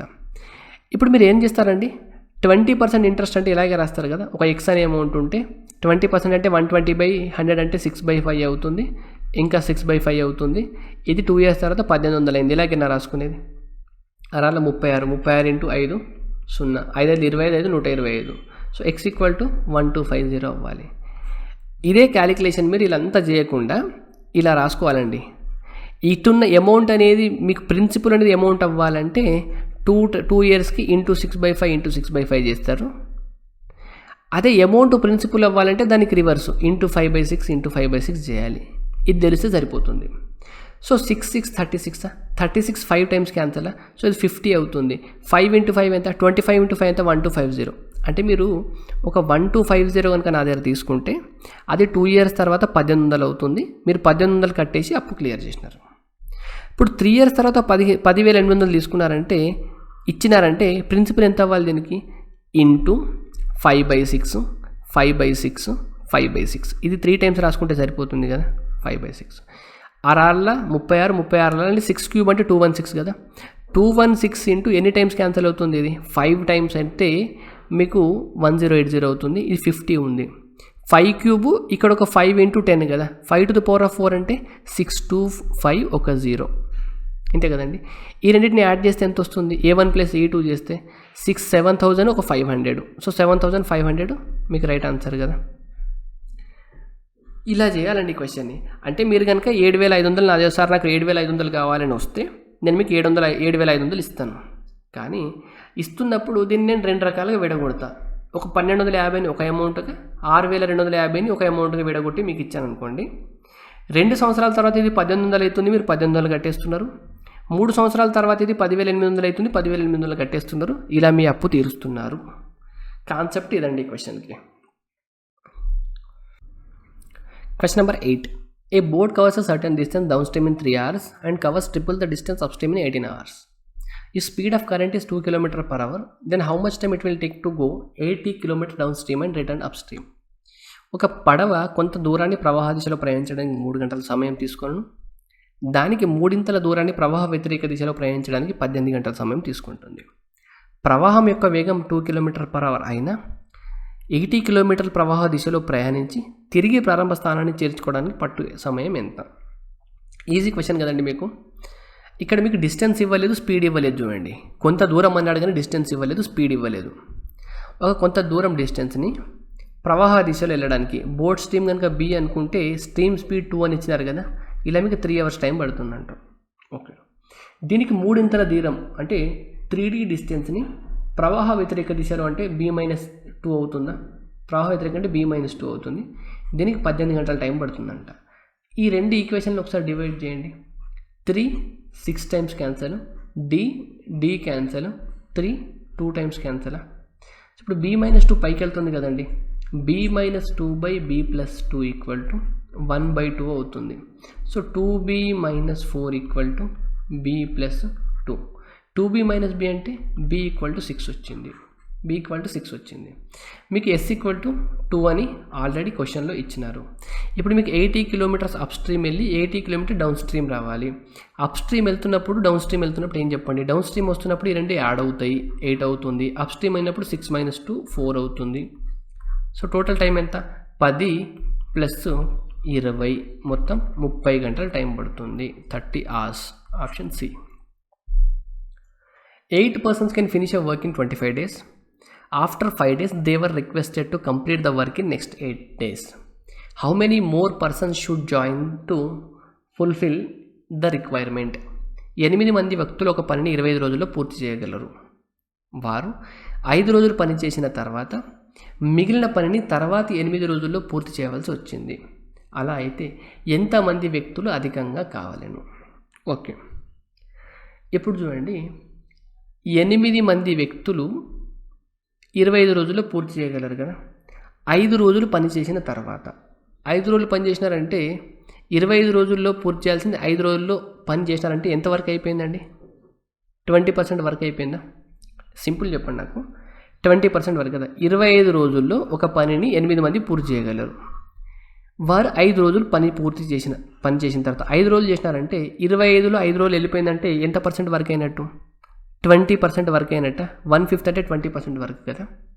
ఇప్పుడు మీకు chain రూల్లో M1 D1 H1 /W1 = M2 D2 H2 /W2 కదా, ఇది ఫార్ములా కదా. సో మీకు 20% వర్క్ చేయడానికి 8 మంది 5 రోజులు పనిచేసినారు కదా. ఓకే, 5 రోజులు పనిచేసినారు కదా. తర్వాతి 8 రోజుల్లో పని పూర్తి చేయవలసి వచ్చింది. ఇంకా 8 రోజుల్లో పని పూర్తి చేయాలి. ఎంత వర్క్ ఉంది? 20% అయిపోయిందంటే 80% వరకు. 80% వరకు అయిపోవడానికి 8 daysలో ఎంతమంది కావాలి? M2 వాల్యూ ఎంత చూడండి. 20కి 4 times 8 క్యాన్సల్. M2 = ఎంత? 4 × 5 20. అంటే M2 వాల్యూ ఎంత అండి? 20 ఉండాలి. ఇనీషియల్గా మీకు ఎంతమంది ఉన్నారు? 8 మంది ఉన్నారు కాబట్టి దీంట్లో నుండి మీరు ఒక 8 మైనస్ చేస్తే ఇంకొక 12 మంది కావాలి కదా అడిషనల్గా. ఇంకొక 12 మందిని మీరు ఎక్కువ తీసుకోవాలి. Question number 10. ABC start a business. A invest money for 4 months and claims 1/5 of the total profit. B invest money for 6 months and claim 1/10 of the profit, while C invest 2100 for 8 months. How much money A and B invest? Okay, ABC కదా. ABCలు ఒక వ్యాపారాన్ని ప్రారంభించారు. ఏ తన పెట్టుబడిని 4 నెలల పాటు ఉంచి లాభంలో 1/5 వంతును పొందుతుండగా. చూడండి, ప్రిన్సిపల్ లేదా ఇన్వెస్ట్మెంట్, పెట్టుబడిని ఇన్వెస్ట్మెంట్ టైం కదా. ఏ తన పెట్టుబడిని 4 నెలల పాటు ఉంచి లాభంలో 1/5 వంతును పొందుతుండగా. 4 నెలలు కదా టైం, 4 months. ఈయన లాభంలో 1/5 వంతును తీసుకుంటున్నాడు, ఈయన లాభంలో 1/10 వంతును తీసుకుంటున్నాడు. సో నేను కనుక టోటల్ ప్రాఫిట్ కనుక 10 అనుకున్నాను అనుకోండి, ఈయన 1/5 అంటే ఎంత తీసుకుంటున్నా అండి? 2 తీసుకున్నట్టు. అని ఈయనకు వచ్చిన ప్రాఫిట్ ఎంత? 2 అనుకోవచ్చా. బి తన పెట్టుబడిని 6 నెలల పాటు ఉంచి లాభంలో 1/10. 1/10 అంటే ఎంత? 1 తీసుకునొచ్చా, పొందుతున్నాడు. అంటే 10లో ఈయనకి 2 పోయి ఈయనకి 1 పోయింది అనుకోండి, మిగిలిన 7 ఎవరికి రావాలి? సికే రావాలి కదా. సి ఎంత పెట్టుబడి పెట్టినాడండి? 2100 పెట్టుబడి పెట్టి 8 నెలల పాటు ఉంచాడు. ఈయన పెట్టుబడిని నేను కనుక ఎక్స్ అనుకోని, ఈయన పెట్టుబడిని నేను వై అనుకున్నాను అనుకోండి.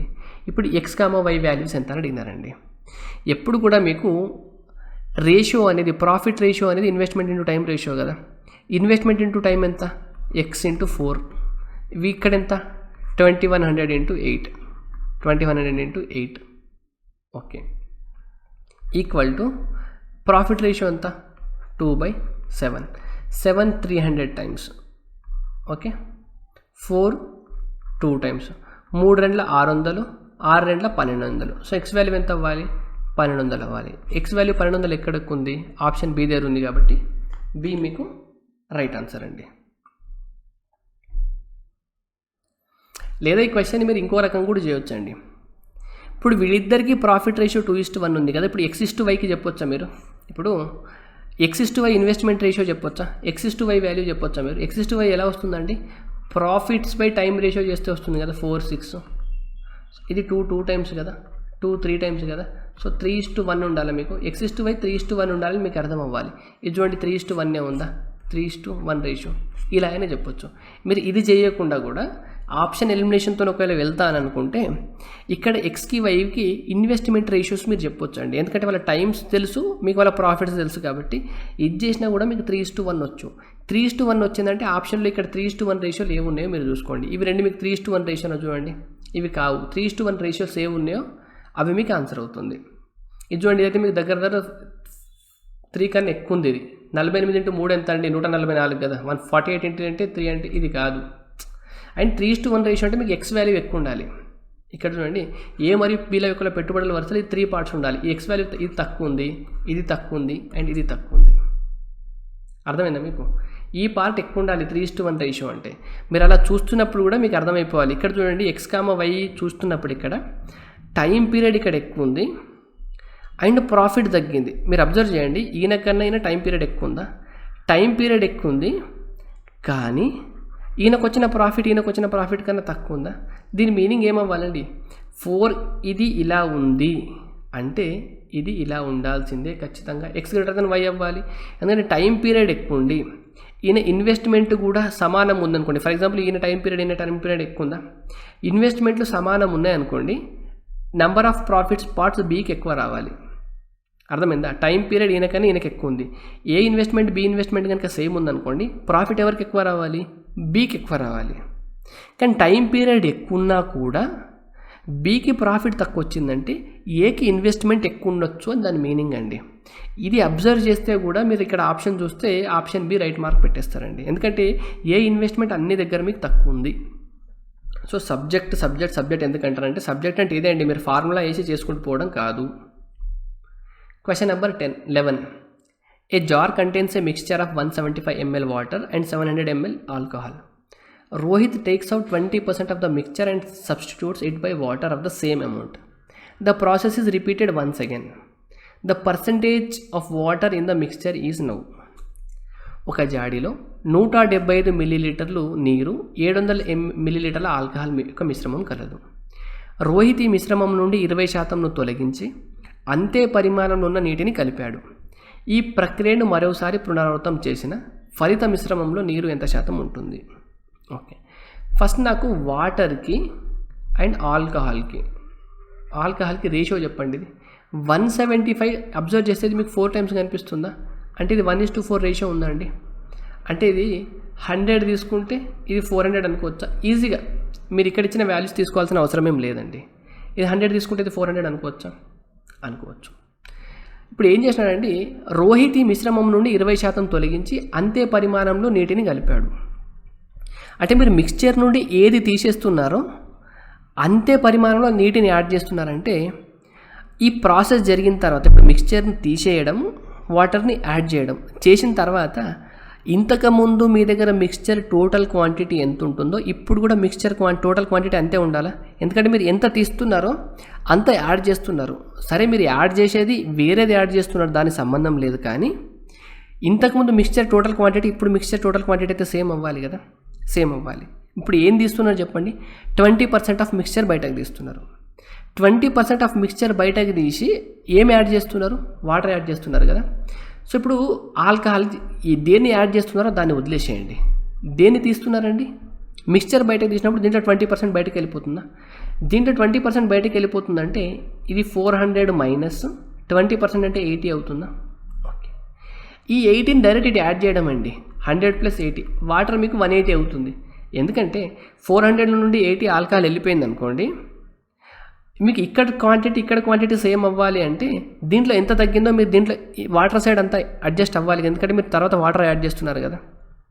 సో ఇది 320 అయ్యింది అనుకోండి, ఇది మీకు 180 అవ్వాలి ఆటోమేటిక్గా, ఎందుకంటే ఇక్కడ 500 ఉంది కాబట్టి ఇక్కడ కూడా 500 ఉండాలి, ఎందుకంటే మీరు మిక్స్చర్ ఎంత బయటకు తీస్తున్నారో అంత వాటర్ యాడ్ చేస్తున్నారు కాబట్టి ఆల్కహాల్ కంటెంట్ తగ్గుతుంది, తర్వాత మీరు వాటర్ యాడ్ చేస్తున్నారు కాబట్టి వాటర్ కంటెంట్ పెరుగుతుంది. చూడండి 100 ఉన్నది 180 అయింది, 400 ఉన్నది 320 అయింది, ఈ రెండు సేమ్ ఉండాలి. దీన్ని 2 సార్లు చేసినారంటే ఇది ఒకసారి కదా మనం చేసింది, 2 సార్లు కదా. 320 ఉన్నది 20% తీస్తే 32 అనేది 10% కాబట్టి ఇక్కడ 64 తగ్గితే 180కి ఇక్కడ 64 యాడ్ అవ్వాలి. ఓకే, ఇప్పుడు దీంట్లో 180కి 60 ఎంత, 244 అవుతే రైట్. ఇప్పుడు ఇక్కడ వరకు చేసిన తర్వాత క్వశ్చన్ చూడండి, ఈ ప్రక్రియను పునరావృతం చేసిన తర్వాత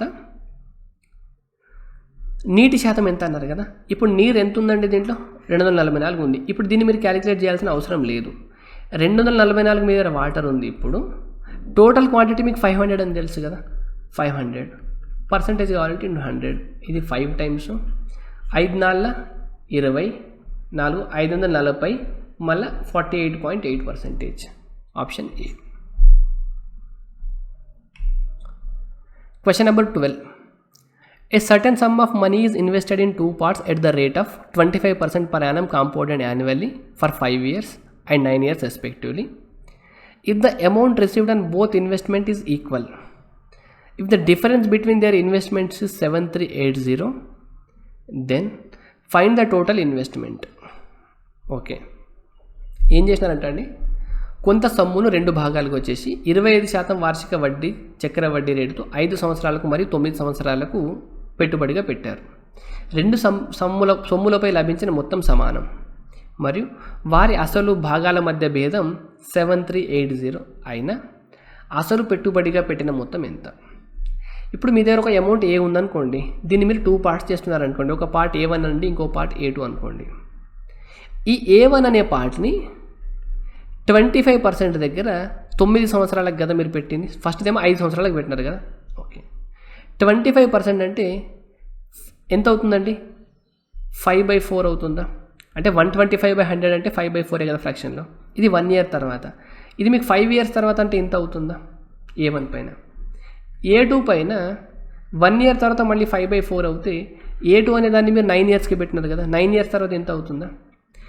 దీనిపైన వచ్చిన అమౌంట్ దీనిపైన 2 సొమ్ములపై లభించిన మొత్తం సమానం, అంటే ఈ వాల్యూ సమానం అన్నారా, సమానం. ఇప్పుడు చూడండి, ఇది 5 4 టైమ్స్ క్యాన్సిల్ చేస్తుందా, 5/4 ఇక్కడ 5 టైమ్స్ ఉంది, ఇక్కడ 9 టైమ్స్ ఉంది. ఒక 5 టైమ్స్ని క్యాన్సిల్ చేస్తే మళ్ళీ 4 మిగులుతుందా. ఇప్పుడు మీకు A1/A2 ఎంత అవుతుందండి, A1/A2 ఇప్పుడు 5/4 అంటే 625/4/4 256 అవుతుంది. ఓకే, ఇప్పుడు మీకు ఏమి ఇచ్చినారంటే వారి అసలు భాగాల మధ్య భేదం అంటే రెండిటి మధ్య భేదం, ఈ రెండిటి మధ్య డిఫరెన్స్ ఇచ్చినారు. A1 - A2 ఇచ్చినారు, మీకు A2 + A1 అడిగినారండి. డిఫరెన్స్ ఎంత చెప్పండి, 15 - 6 అంటే 9, ఇక్కడ 1 మిగులుతుంది కదా. 11 - 5 అంటే 6, మళ్ళీ ఇటు 1 తీసుకున్నారు కదా, 5 - 2 అంటే 3. 369 వాల్యూవే మీకు 7380 అయితే టోటల్ చేయండి. 5 6 ఎంత 11, 5 to 7కి 1 క్యారీ వచ్చింది కాబట్టి 7కి 1 8, 6 to 8 881 వాల్యూ ఎంత. దీనికి ఇది ఇంటూ 3 టైమ్స్ ఉందండి, దీనికి ఇది ఇంటూ 3 టైమ్స్ ఉంది. 36 × 3 అంటే ఎంత, 36 ఇంటూ 2 టైమ్స్ ఉంది కదండి. 36 × 2 అంటే మీకు 720, 9 × 2 అంటే 18, ఇంటూ 2 టైమ్స్ చేయండి. ఒక 0 ఎలాగ వస్తుంది, యూనిట్ డిజిట్ 20 రావాలి మీకు. ఇక్కడ 20 ఉంది, ఇక్కడ 20 ఉంది, అంటే ఇవి మీ ఆన్సర్ కాదు. ఓకే, 216 620 ఎక్కడ ఆన్సర్ వచ్చిందో అది 620 ఎక్కడ వచ్చింది, ఇది మీ ఆన్సర్ కాదండి. యూనిట్ డిజిట్ మీకు లాస్ట్కి 20 రావాలి, ఇక్కడ రెండిట్లో 20 లేదు కాబట్టి ఇవి ఆన్సర్ కాదు. 20లో మీకు లాస్ట్కు 81 అంటే 62 రావాలి కాబట్టి 62 ఇక్కడ ఉంది కాబట్టి option A right answer. Question number 13. A bag contains 50 paise, 25 paise and 1 rupee coins in the ratio 4:2:1. If the total value of the coins is 840, then the number of 25 paise coins in the bag is. ఒక సంచిలో 50 పైసలు, 25 పైసలు మరియు ₹1 నాణేలు 4:2:1 నిష్పత్తిలో ఉన్నాయి. మొత్తం నాణేల విలువ 840 అయినా 25 పైసల నాణేల సంఖ్య ఎంత? ఓకే, 4:2:1 ఉన్నాయండి. 4:2:1 ఉన్నాయి. ఓకే, ఇవెంత? 50 పైసే, 25 పైసే, ₹1 అంటే 100 పైసే. ఇవి ఒక 4:2:1 ఉన్నాయంటే ఇది 4 కాయిన్స్, ఇవి 2 కాయిన్స్, ఇవి 1 కాయిన్స్ ఉన్నాయనుకుంటే 4 కాయిన్స్, 2 కాయిన్స్, 1 కాయిన్స్ ఉన్నాయనుకుంటే ఇవి మీకు 50 పైసే, ఇవి 4 కాయిన్స్ అంటే మీకు ఎంత అవ్వాలండి? ₹2 అవ్వాలి. 25 పైసే 2 కాయిన్స్ అంటే ఇది ₹0.5 అవ్వాలి, అంతేనా? ఇది ₹1 అవ్వాలి. అంటే మీకు టోటల్ ఎన్ని రూపీస్ ఉన్నట్టు అండి? ఇది ఇక్కడ ₹3.5 ఉన్నట్టు. అంటే మీకు ₹3.5 ఉంటే దాంట్లో 25 పైసే కాయిన్స్ ఎన్ని ఉన్నాయి? మీకు 2 ఉన్నాయి.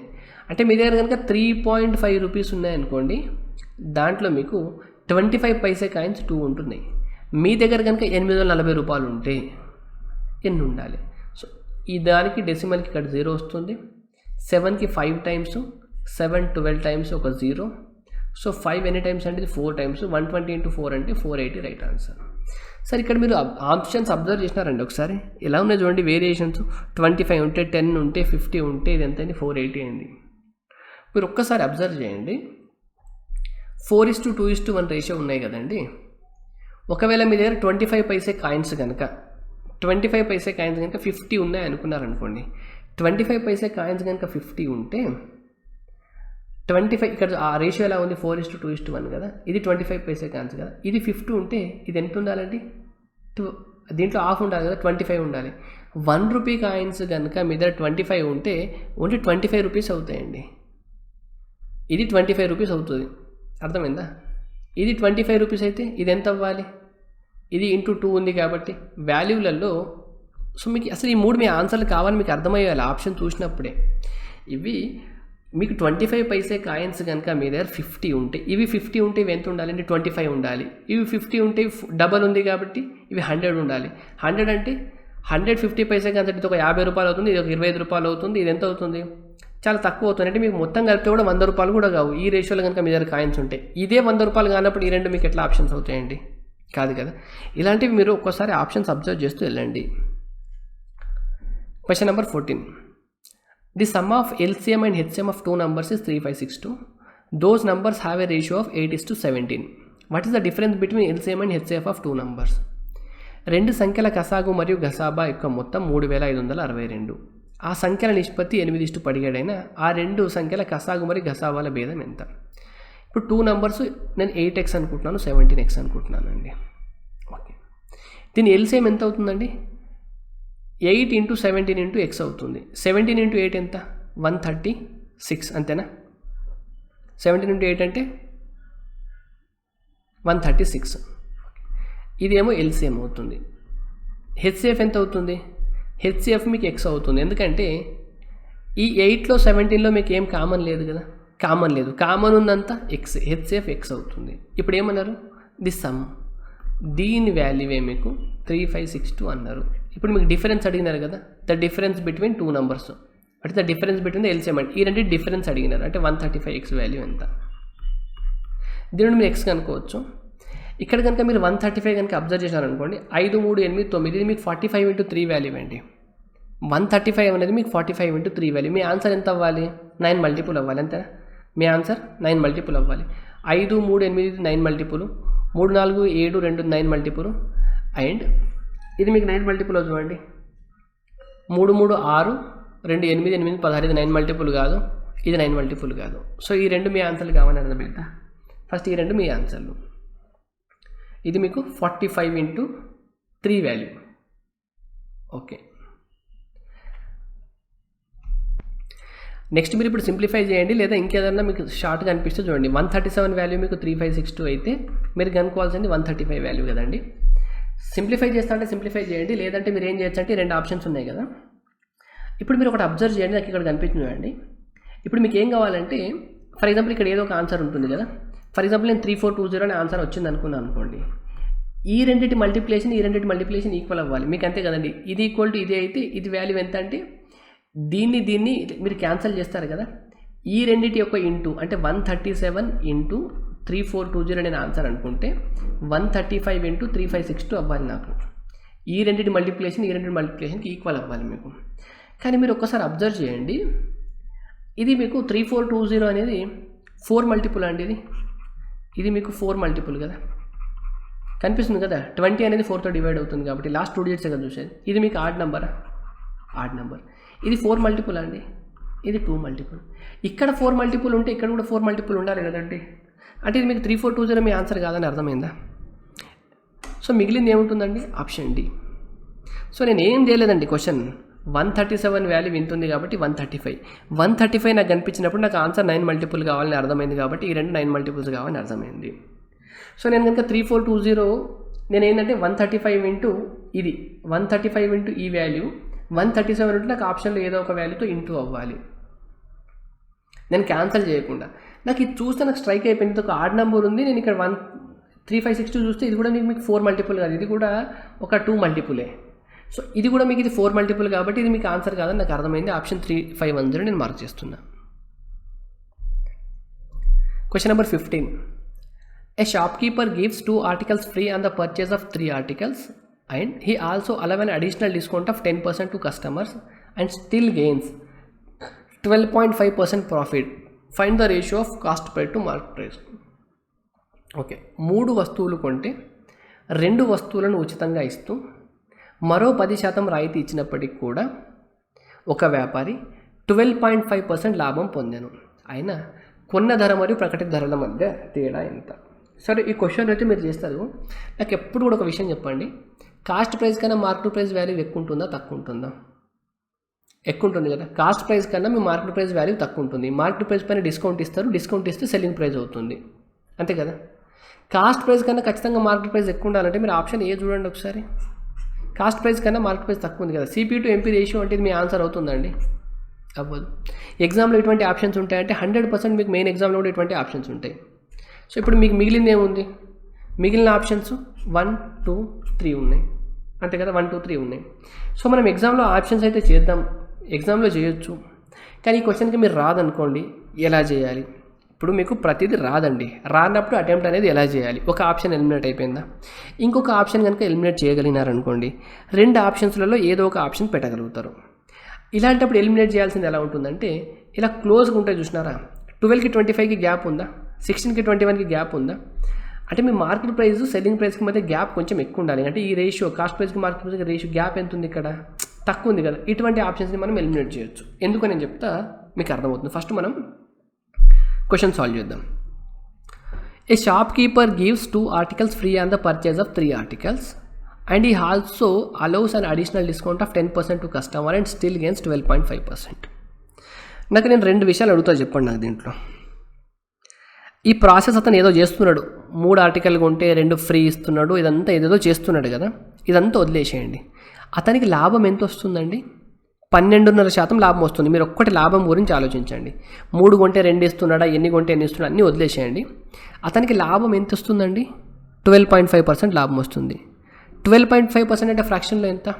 దీని వాల్యూ 1/8 కదా. 12.5% అంటే 1/8 కదా. అంటే ఫర్ ఎగ్జాంపుల్ అతనికి కనుక 8 రూపాయలు ఖర్చు అయింది అనుకోండి, 9 రూపాయలు వస్తున్నట్టు కదా. అంటే కాస్ట్ ప్రైస్ కనుక 8 రూపాయలు ఉందనుకోండి, సెల్లింగ్ ప్రైస్ కనుక 9 రూపాయలు ఉందనుకోండి, అతను 8 రూపాయలు ఖర్చు చేసి అతని జేబులో కనుక 9 రూపాయలు వస్తే అతనికి 1/8 ప్రాఫిట్ వచ్చి 12.5% వస్తున్నట్టు కదా. ఇదైతే అర్థమైంది కదా, ఒక్క లైన్. ఈ లైన్ అర్థమైపోయింది. నెక్స్ట్ చెప్తా చూడండి.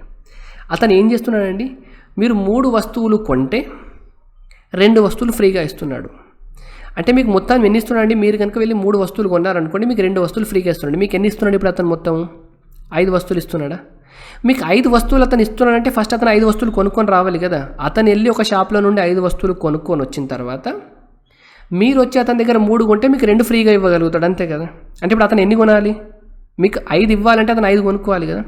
ఓకే, 5. అతను ఈ 5 ఆర్టికల్స్ని ఒక్కొక్క ఆర్టికల్ కాస్ట్ ప్రైస్ కనుక నేను సిపి అనుకుంటే ఇది అతని ఖర్చు అనొచ్చా? ఇది అతనికైనా ఖర్చు అండి. 5 ఇంటూ సిపి అనేది అతనికైనా ఖర్చు. అతనికైనా ఖర్చు వాల్యూ ఎంత? 5 ఇంటూ సిపి. అతనికైనా ఖర్చు ఎంత? 5 ఇంటూ సిపి అతనికైనా ఖర్చు. ఓకే, 5 ఇంటూ సిపి అతనికైనా ఖర్చు. ఇప్పుడు అతనికి ఎంత వచ్చింది చెప్పండి. అతను దాన్ని ఎంతో కొంత ఒక్కొక్క దాన్ని కొనుక్కొచ్చి సిపి కొనుక్కొచ్చి అతను మార్కెట్ ప్రైస్ ఎంతో కొంత ముద్రించినాడు. ఆ మార్కెట్ ప్రైస్ నేను ఎంపీ అనుకుంటున్నాను అనుకోండి, మార్కెట్ ప్రైస్ని ఎంపీ అనుకుంటున్నాను. పోనీ అతను మార్కెట్ ప్రైస్కి అమ్ముతున్నాడు అంటే అమ్మట్లేదండి, మార్కెట్ ప్రైస్ పైన కూడా 10% డిస్కౌంట్ ఇస్తున్నాడు. 10% డిస్కౌంట్ అంటే ఎంతకు అమ్ముతున్నట్టు అతను? 90%కి అమ్ముతున్నట్టు. 90%కి అమ్ముతున్నాడు అంటే ఫ్రాక్షన్లు ఎంత? మార్కెట్ ప్రైస్కి అమ్ముతున్నాడు అంటే 9/10 ఇంతకు అమ్ముతున్నాడు.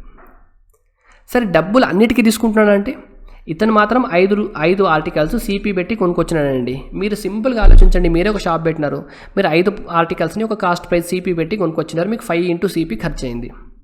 మీ దగ్గరికి నేను వస్తున్నాను, నేను వచ్చినప్పుడు ఏం చేస్తున్నారు? నేను 3 ఆర్టికల్స్ కావాలంటున్నాను. 3 ఆర్టికల్స్ కావాలనుకున్నప్పుడు మార్కెట్ ప్రైస్ పైన 10% డిస్కౌంట్ అడిగినాను నేను. సో నేను మీకు ఎంపీ ఇంటూ 9/10 ఇంత ఇస్తున్నాను ఒక్కొక్క ఆర్టికల్కి. 3 ఆర్టికల్స్కి 3 ఇస్తున్నాను. అంటే మీకు జేబులోకి వచ్చింది ఎంత అండి? మీరు కొనడానికి వెళ్ళినప్పుడు మీకు 5 ఇంటూ సిపి ఖర్చు అయింది ఇంత. కానీ మీరు వాటిని అమ్ముతున్నప్పుడు మీరు కొనే పర్సన్కి 5 ఇచ్చేస్తున్నారు, కానీ మీరు డబ్బులు ఎంత తీసుకుంటున్నారు? 3 డబ్బులు తీసుకుంటున్నారు. మార్కెట్ ప్రైస్ తీసుకుంటున్నారా? లేదు, దాంట్లో 10% తీసుకుంటున్నారు. అంటే మార్కెట్ ప్రైస్ పైన 9/10 వాల్యూ తీసుకుంటున్నారు, అలా 3 తీసుకుంటున్నారు. మీకు జేబులోకి వచ్చింది ఎంత అండి? ఇది కదా. అంటే ఇది ఏమో మీకు వచ్చిన మొత్తం ఖర్చు, ఇదేమో మీకు అమ్మినప్పుడు మీ జేబులోకి వచ్చింది. కాస్ట్ ప్రైస్ అంటే మీకు ఖర్చు కదండి, సెల్లింగ్ ప్రైస్ అంటే మీకు వచ్చింది కదండి. దీనిపై ఇది వాల్యూ 8/9 అన్నారండి. మీ ఖర్చుకి మీకు వచ్చిన దానికి రేషియో 8/9 అన్నారు. చూడండి, ఇక్కడున్న 9 ఇక్కడున్న 9తో క్యాన్సిల్ అవుతుంది, రైట్. ఇప్పుడు ఏమవుతుంది? ఈ 10 వెళ్ళి ఇక్కడ సిపి/ఎంపీ ఈక్వల్ టు ఏమవుతుంది చెప్పండి నాకు? 8 బై ఈ 3 వెళ్ళి ఇటు మల్టిప్లై అవుతుంది, 8 ఇంటూ 3. ఈ 5 ఇంటూ 10 ఇక్కడ మల్టిప్లై అవుతుంది డినామినేటర్లో. సో 2 4 టైమ్స్, ఇది 2 5 times, 12/25 right answer, option B. ఇప్పుడు నేను మీకు ఆప్షన్ ఇది కాదని అర్థమైపోయింది కదండి, ఆప్షన్ అయితే ఇది కాదని అర్థమైపోయింది. ఇప్పుడు మిగతా ఈ ఆప్షన్స్ ఉన్నాయి, ఫస్ట్ మీరు ఈ ఆప్షన్ అబ్జర్వ్ చేయండి. కాస్ట్ ప్రైస్ కనుక 600 ఉండి మార్కెట్ ప్రైస్ కనుక 700 ఉంది అనుకోండి. ఫర్ ఎగ్జాంపుల్ కాస్ట్ ప్రైస్ నేను 600 అనుకుంటున్నాను, మార్కెట్ ప్రైస్ 700 అనుకుంటున్నాను. జస్ట్ అబ్జర్వ్ చేయండి, కాస్ట్ ప్రైస్ 600, మార్కెట్ ప్రైస్ 700 అనుకుంటున్నాను. ఓకే, ఇప్పుడు మీరు అతనికి 5 ఆర్టికల్స్ ఇవ్వాలంటే మీరు ఎంత కొనాలండి? 5 ఆర్టికల్స్ కొనాలా? 5 ఇంటూ 6 ఎంత? మీరు 3000 పెట్టి ఖరీదు చేసినారండి. 3000 ఖరీదు చేసిన తర్వాత మీరు అతని దగ్గర డబ్బులు ఎన్నిటికి తీసుకుంటున్నారు? 3 ఆర్టికల్సే తీసుకుంటారు, ఎందుకంటే 2 ఫ్రీ ఇస్తున్నారు కదా. ఈ 3 ఆర్టికల్స్కి ఒకవేళ మీరు మార్కెట్ ప్రైస్ ఎంత ఉందో అంత తీసుకున్నా కూడా మీ జేబులోకి ఎంత వస్తుంది? 2100 వస్తుంది. మీరేమో 3000 ఖరీదు చేసినారు, మీ జేబులోకి 2100 కన్నా తక్కువ వస్తుంది, ఎందుకంటే మార్కెట్ ప్రైస్కి అమ్మితే కూడా మీకు 2100 రావాలి, మీరు మార్కెట్ ప్రైస్లో కూడా 10% డిస్కౌంట్ ఇస్తున్నారు, 2100. సో మీరు ఖర్చు పెట్టింది 3000, మీకు వచ్చింది 2100. అలాంటప్పుడు మీకు ప్రాఫిట్ రాదు కదండి, లాస్ వస్తుంది కదా. మీకు అయినా ప్రాఫిట్ వచ్చింది 12.5%. సో ఇది ఆన్సర్ ఎట్లా అవుతుందండి? ఇది ఆన్సర్ కాదు కదా, ఇది కూడా ఆన్సర్ కాదు. ఇలా కనుక మీరు ఆలోచించగలరు. ఇది కూడా ఆప్షన్ సి తీసుకోండి. మీరు 16 రూపాయలు 160 రూపాయలు ఉందనుకోండి ఒక్కొక్క దాని కాస్ట్ ప్రైస్, ఎంఆర్పి 210 ఉందనుకోండి, మీరు 5 కొన్నారా? 16 ఇంటూ 5 ఎంత? 800 రూపాయలు మీకు ఖర్చు అయింది. ఇప్పుడు మీరు ఓన్లీ 3 ఆర్టికల్స్కే తీసుకుంటున్నారు. 3 ఆర్టికల్స్ అంటే ఎంత? 21 ఇంటూ 3 ఎంత అండి మీకు? 63. 630 రూపాయల కన్నా తక్కువ వస్తుంది మీకు మీ జేబులోకి, ఎందుకంటే మీరు 10% డిస్కౌంట్ కూడా ఇస్తున్నారు కదా. 800 కన్నా మీరు ఖర్చు చేసింది 800, మీకు జేబులోకి వస్తుంది మాత్రం 630, ఎందుకంటే మీరు 2 ఫ్రీ ఇస్తున్నారు కదా. ఇక్కడ కూడా మీకు లాసే వస్తుంది, ఇది కూడా మీ ఆన్సర్ కాదు, రైట్. ఇలా మీరు ఎప్పుడైనా మీరు క్వశ్చన్ ప్రకారంగా నేర్చుకోవాలండి. ఇప్పుడు ఈ క్వశ్చన్ వచ్చిందా, ఇటువంటి ఒక 4 క్వశ్చన్లు మీకు మీ బుక్లో ఎక్కడ ఉన్నాయో తీయండి. బుక్లో తీసి ఫస్ట్ చేయండి. కాస్ట్ ప్రైస్ కన్నా మార్కెట్ ప్రైస్ వాల్యూ ఎక్కువ ఉండాలి కాబట్టి కాస్ట్ ప్రైస్ కన్నా మార్కెట్ ప్రైస్ వాల్యూ ఎక్కడ తక్కువ ఉందో ఫస్ట్ ఆ క్వశ్చన్ చూడండి, అది మీ ఆన్సర్ అసలుకే కాదు. నెక్స్ట్ ఏం చేయండి, ఇలాంటి 2 అనాలిసిస్ చేయండి. ఓకే, ఇది ఆన్సర్ అయ్యే ఛాన్స్ లేదు, ఇది ఆన్సర్ అయ్యే ఛాన్స్ లేదు, ఇలాంటి అనాలిసిస్ చేస్తే మీకు సబ్జెక్ట్ ఇంప్రూవ్ అవుతుందండి. Next question number 16. 5 persons A, B, C, D, E start a joint venture. Their investments are as follows. B and C invest equally. D invest double of C and half of the investment of A. E invest half that of B. If E receives 24 lakhs as his share in the year end profit, then total profit. 5 వ్యక్తులు ABCDలు ఒక వ్యాపారాన్ని ప్రారంభించారు. ABCDE. ఆ వ్యాపారంలో B మరియు Cలు సమానంగా పెట్టుబడిని పెట్టారు. అంటే B 1 పార్ట్ పెడితే C 1 పార్ట్. D C యొక్క పెట్టుబడిలో రెండింతలు పెట్టుబడిగాను. అంటే D C పెట్టుబడికి 2 టైమ్స్ అండి. అంటే దీన్ని 2 తీసుకోవాలి. D C యొక్క పెట్టుబడికి రెండింతలుగాను. A యొక్క పెట్టుబడిలో సగం. అంటే A కనుక 4 తీసుకుంటే దీంట్లో సగం ఉందా? ఈ Bకి పెట్టుబడికి సగం పెట్టుబడిని పెట్టినాడు. ఈ B పెట్టుబడికి సగం. B 1 పెడితే ఈ దీంట్లో సగం కదా, అంటే 0.5. ఇలా 0.5లో ఉండకుండా నేను ఏం చేస్తాను అంటే దీన్ని అన్నిటితో ఇంటూ 2తో మల్టిప్లై చేసి ఇది 1 అవుతుంది. 2తో ఇది 4 అవుతుంది. 2 ఇది 8 అవుతుందా? ఇది ఇన్వెస్ట్మెంట్ రేషియో అండి. సంవత్సరాంతంలో ఈ తన వాటాగా 24 లక్షలు. అంటే 1 వాల్యూ అనేది 24 అవుతుంది. అంటే ఈకి ఎంత 1 పార్ట్ రావాలి కదా. టోటల్ ఎంత? 8 2 10, 4 2 7, 1 17. అంటే 17 వాల్యూ ఎంత? అంటే 1కి 24 lakhs వస్తే 17కి ఎంత రావాలి? 17 × 24 చూడండి. 17 4 68, 4 క్యారీ, 17 34 + 6 48. అంటే 408 లక్షలు రావాలి. ఆప్షన్ డి రైట్ ఆన్సర్ మీకు. Question number 17. A shopkeeper bought certain number of pens at a rate of 20 for 60 and the same number at 30 for 40. After that he realized that he had bought only 60% of the required number of pens. He bought the rest at 25 for rupees 75. He sold the pens at 12 for 35. Find his profit loss percentage. ఒక దుకాణదారుడు కొన్ని పెన్నులను 60కి 20 చొప్పున, అంతకు సమానమైన మరిన్ని పెన్నులను 40కి 30 చొప్పున కొనెను. తర్వాత కావాల్సిన పెన్నులలో 60% పెన్నులను మాత్రమే కొన్నట్లు గ్రహించాను. మిగతా పెన్నులను 75లకు 25 చొప్పున కొనెను. అన్ని పెన్నులను 35లకు 12 చొప్పున ఇక్కడ అమ్మెను అండి. అన్ని పెన్నులను 35లకు 12 చొప్పున అమ్మెను. ఓకే. అన్ని పెన్నులను ఇక్కడ డబల్ వచ్చిందండి. ఇక్కడ చూడండి, మిగతా పెన్నులను 75లకు 25 చొప్పున కొనెను. ఇది మీకు డబల్ వచ్చింది. ఈ లైన్ అన్ని పెన్నులను 35లకు 12 చొప్పున అమ్మితే లాభ నష్ట శాతం ఎంత? పెద్ద కష్టం క్వశ్చన్ ఏం కాదండి. మీకు చూడండి, ఫస్ట్ ఏంటండి, certain number of pens at 20 for rupees 40. అంటే number of pens and cost. 20 pens తెచ్చినాడు 60 రూపాయలకి, 20 పెన్నులు 60 రూపాయలకి తెచ్చినాడు. Same number of pens at 30 for 40. 30 పెన్నులు ఎంతకి? 40 రూపాయలకి తెచ్చినాడు. సేమ్ నెంబర్ ఆఫ్ పెన్స్ అన్నాడు కదండి. ఇవన్నీ తెస్తే ఇవన్నీ తేవాలి కదా. అంటే ఇక్కడ ఇంటూ 3 చేసి ఇక్కడ ఇంటూ 2 చేస్తే సేమ్ అయిపోయిందా? అక్కడ ఇంటూ 3, ఇక్కడ ఇంటూ 2 చేస్తే ఇవి 60 పెన్నులు, ఇవి 60 పెన్నులు, మొత్తం ఎంత? 120 పెన్నులు. After that he realise that he had bought only 60% of the required number of pens. ఇప్పుడు 120 పెన్నులు తెచ్చిన తర్వాత తనకి ఏం అర్థమైందంటే ఓన్లీ 60% తెచ్చినాడంట. ఇంకెన్ని తేవాలి? 40% తేవాలి. 60% వాల్యూ ఎంత అండి? టోటల్ 120 కదా. 60 120 డబల్ అయిందంటే 40 అంట. ఇంకా 80 పెన్నులు తేవాలి. ఓకే. ఇప్పుడు ఏం చేసినాడు అతను? He bought the rest at 25 for 75. మిగిలిన 80 పెన్నులని 25 పెన్నులకు 75 రూపాయలు ఇచ్చి తెచ్చినాడండి. 25 పెన్నులకు 75 రూపాయలు అంటే ఒక్కొక్క పెన్ను ఎంత పడ్డట్టు? 3 రూపాయలు పడ్డట్టు కదా. అంటే 80 పెన్నులకి ఎంత పడాలండి? ఒక్క పెన్ను 3 రూపాయలు అంటే 80 పెన్నులు అంటే 8 ముళ్ళ అంటే 80 × 3 ఖర్చు అయినట్టు కదా. 80 పెన్నులకి ఎంత ఖర్చు అయినట్టు? ఓకే. ఇప్పుడు అతను మొత్తంకి ఎంత ఖర్చు అయిందండి? 80 120 అంటే 200 పెన్నులకి, అతనికి 200 పెన్నులకి ఎంత ఖర్చు చేసినాడు? 60 × 3 180, 180కి 80 260, 240కి 240 అంటే 500. 200 పెన్నులకి 500 ఖర్చు చేసినాడంటే ఒక్కొక్క పెన్నుకి చేసిన ఖర్చు ఎంత? యావరేజ్గా 500/200 చేస్తే ఒక్కొక్క పెన్ను ఖర్చు. ఇప్పుడు అతను అన్ని పెన్నులను 35లకు 12 చొప్పున అమ్మినాడు. అంటే 35 రూపీస్కి 12 పెన్స్ చొప్పున. అంటే ఒకదాని సెల్లింగ్ ప్రైస్ కదా. ఇది 1 కాస్ట్ ప్రైస్, ఇది సెల్లింగ్ ప్రైస్. రేషియో తీసుకోండి. 2 zeros క్యాన్సల్. ఇది 5 7 టైమ్స్, 2 6 టైమ్స్. సో 6 ఇట్ వస్తే 6:7. సో 1 ఎక్కువ 6 పైన 1/6 అంటే 16.2/3%. రైట్. సింప్లిఫికేషన్ క్వశ్చన్ అండి.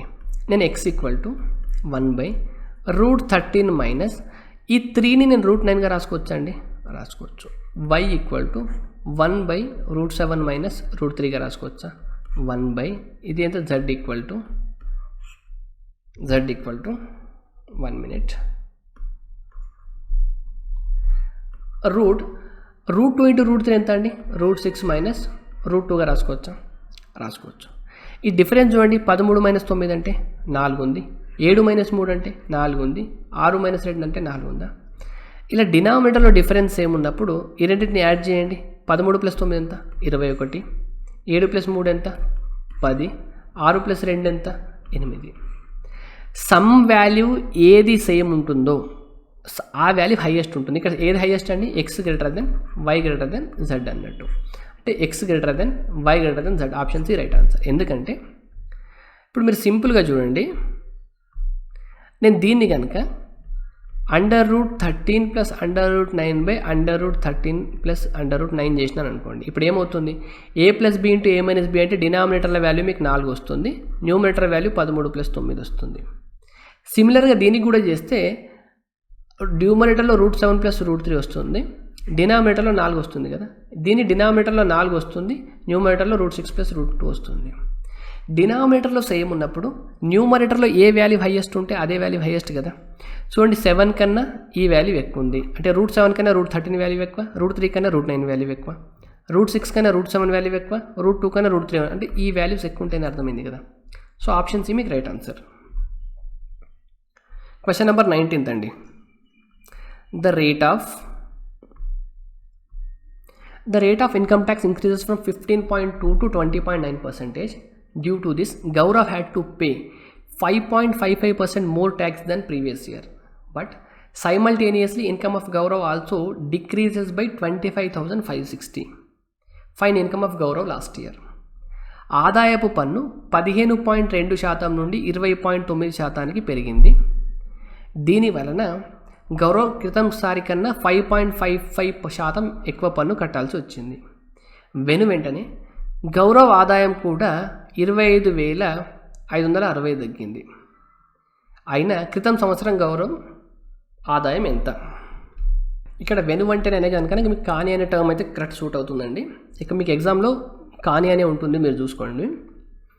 ఇక్కడ ఏమన్నారంటే అండి, గౌరవ్కి లాస్ట్ ఇయర్ ఇన్కమ్ కనుక I1 ఉందనుకోండి, ఇయర్ ఇన్కమ్ I2 అనుకోండి, ఇన్కమ్ ఎంత తగ్గిందంట? ఇంత తగ్గిందంట, 25,560 తగ్గింది. లాస్ట్ ఇయర్ ఇన్కమ్ కన్నా ఇయర్ ఇన్కమ్ 25,560 తగ్గిందా? ఓకే. ట్యాక్స్ రేట్ ఎంత పెరిగింది? 15.2 ఉంటే ఇప్పుడు 20.9 అయిందా? Okay. Last year income I1 అనుకోండి, ఇప్పుడు ఇన్కమ్ I2 అనుకోండి. లాస్ట్ ఇయర్ ఎంత ట్యాక్స్ కట్టాలండి? అతను 15.2% కట్టాలి. ఇయర్ ఎంత కట్టాలి? అతను 20.9% కట్టాలి. ఓకే. ఇది లాస్ట్ ఇయర్ కట్టిన ఇన్కమ్ ట్యాక్స్, ఇయర్ కట్టిన ఇన్కమ్ ట్యాక్స్ కదా. ఇయర్ కట్టిన ఇన్కమ్ ట్యాక్స్ లాస్ట్ ఇయర్ కన్నా ఎంత శాతం ఎక్కువ? Due to this Gaurav had to pay 5.55% more tax than the previous year. ఇంతకు ముందు దానికన్నా 5.55% ఫ్రాక్షన్లో రాస్తే చెప్పండి నాకు ఎంత? 555 బై ఇక్కడ డెసిమల్ తీసేస్తే 200, పర్సంటేజ్ తీసేస్తే 200 కదా. 111/20 అంటే మీకు ఎంత వచ్చింది? 111/2000. అంటే లాస్ట్ ఇయర్ కన్నా ఇంత ఫ్రాక్షన్ పార్ట్ ఇన్కమ్ ట్యాక్స్ ఎక్కువ కట్టాల్సి వచ్చింది కదా. అంటే లాస్ట్ ఇయర్ కనుక 2000 కట్టినాడు అనుకోండి, ఇప్పుడు దీనికి ఎక్కువ అంటే 2,111 కట్టాల్సి వచ్చింది, అంతేనా? చూడండి మీరు సింపుల్గా 2000 కడితే ఇంత ఎక్కువ కట్టాలి, అంటే 2000కి ఇంత ఎక్కువ అంటే 2,111 కట్టాలా. దీనికి ఇంటూ ఇది చేస్తే ఇయర్ ట్యాక్స్ వస్తుంది కదా. సింపుల్. ఇప్పుడు ఇక్కడ నుండి పర్సంటేజ్ క్యాన్సల్. ఇది 1911 టైమ్స్, ఇది 19 టైమ్స్ అండి. 8 ఎన్ని టైమ్స్ క్యాన్సల్? ఇది 8 25 టైమ్స్ క్యాన్సల్, ఒక 0. మీకు I1/I2 కనుక తీసుకొస్తే 250 × 11 అంటే 2750 అండ్ ఇక్కడ 2,111. ఇవి రేషియో వచ్చిందా?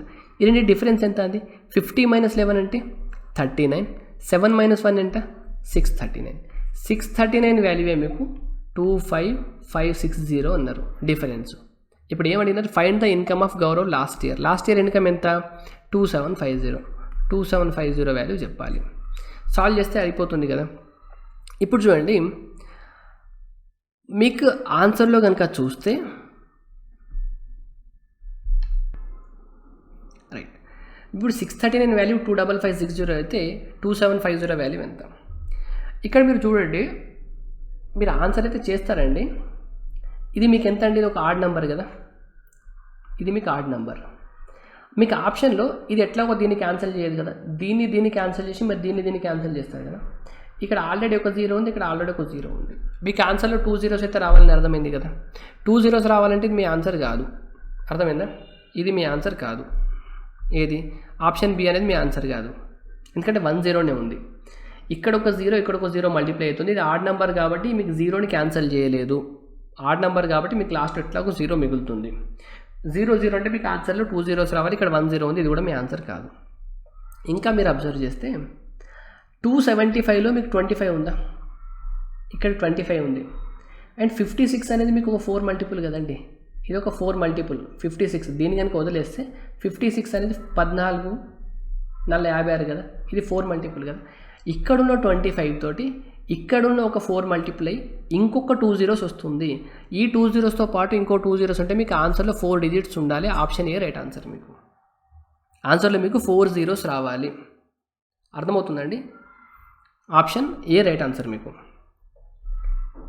Question number 20. From a container of wine, A thief has stolen 36 liters of wine and replaced it with same quantity of water. He again repeated the same process. Thus, in 3 attempts, the ratio of wine and water becomes 64:61. Initial amount of wine. ఒక కంటైనర్లో గల కొంత wine నుండి ఒక దొంగ 36 లీటర్ల వైన్ను దొంగిలించి అంతే పరిమాణంలో నీటిని కలిపాడు. అతడి ఈ ప్రక్రియని మరొక 2 సార్లు పునరావృతం చేసిన ఆ కంటైనర్లో వైన్ నీటి యొక్క నిష్పత్తి 64:61 అయినా తొలుత ఎంత వైన్ కలదు? ఓకే, మీకు వైన్కి వాటర్కి రేషియో ఎంత అయిందండి? వైన్కి వాటర్కి రేషియో 64:61 అయిందా? ఏం చేస్తున్నాడండి? ఒక కంటైనర్లో ప్యూర్ వైన్ ఉంది. ప్యూర్ వైన్ నుండి అతను ఏం తీస్తున్నాడు? ప్యూర్ వైన్ తీసేసి వాటర్ యాడ్ చేస్తున్నాడు, మళ్ళీ వైన్ తీసి వాటర్ యాడ్ చేస్తున్నాడు, వైన్ తీసి వాటర్ యాడ్ చేస్తున్నాడు, ఇంతే కదా.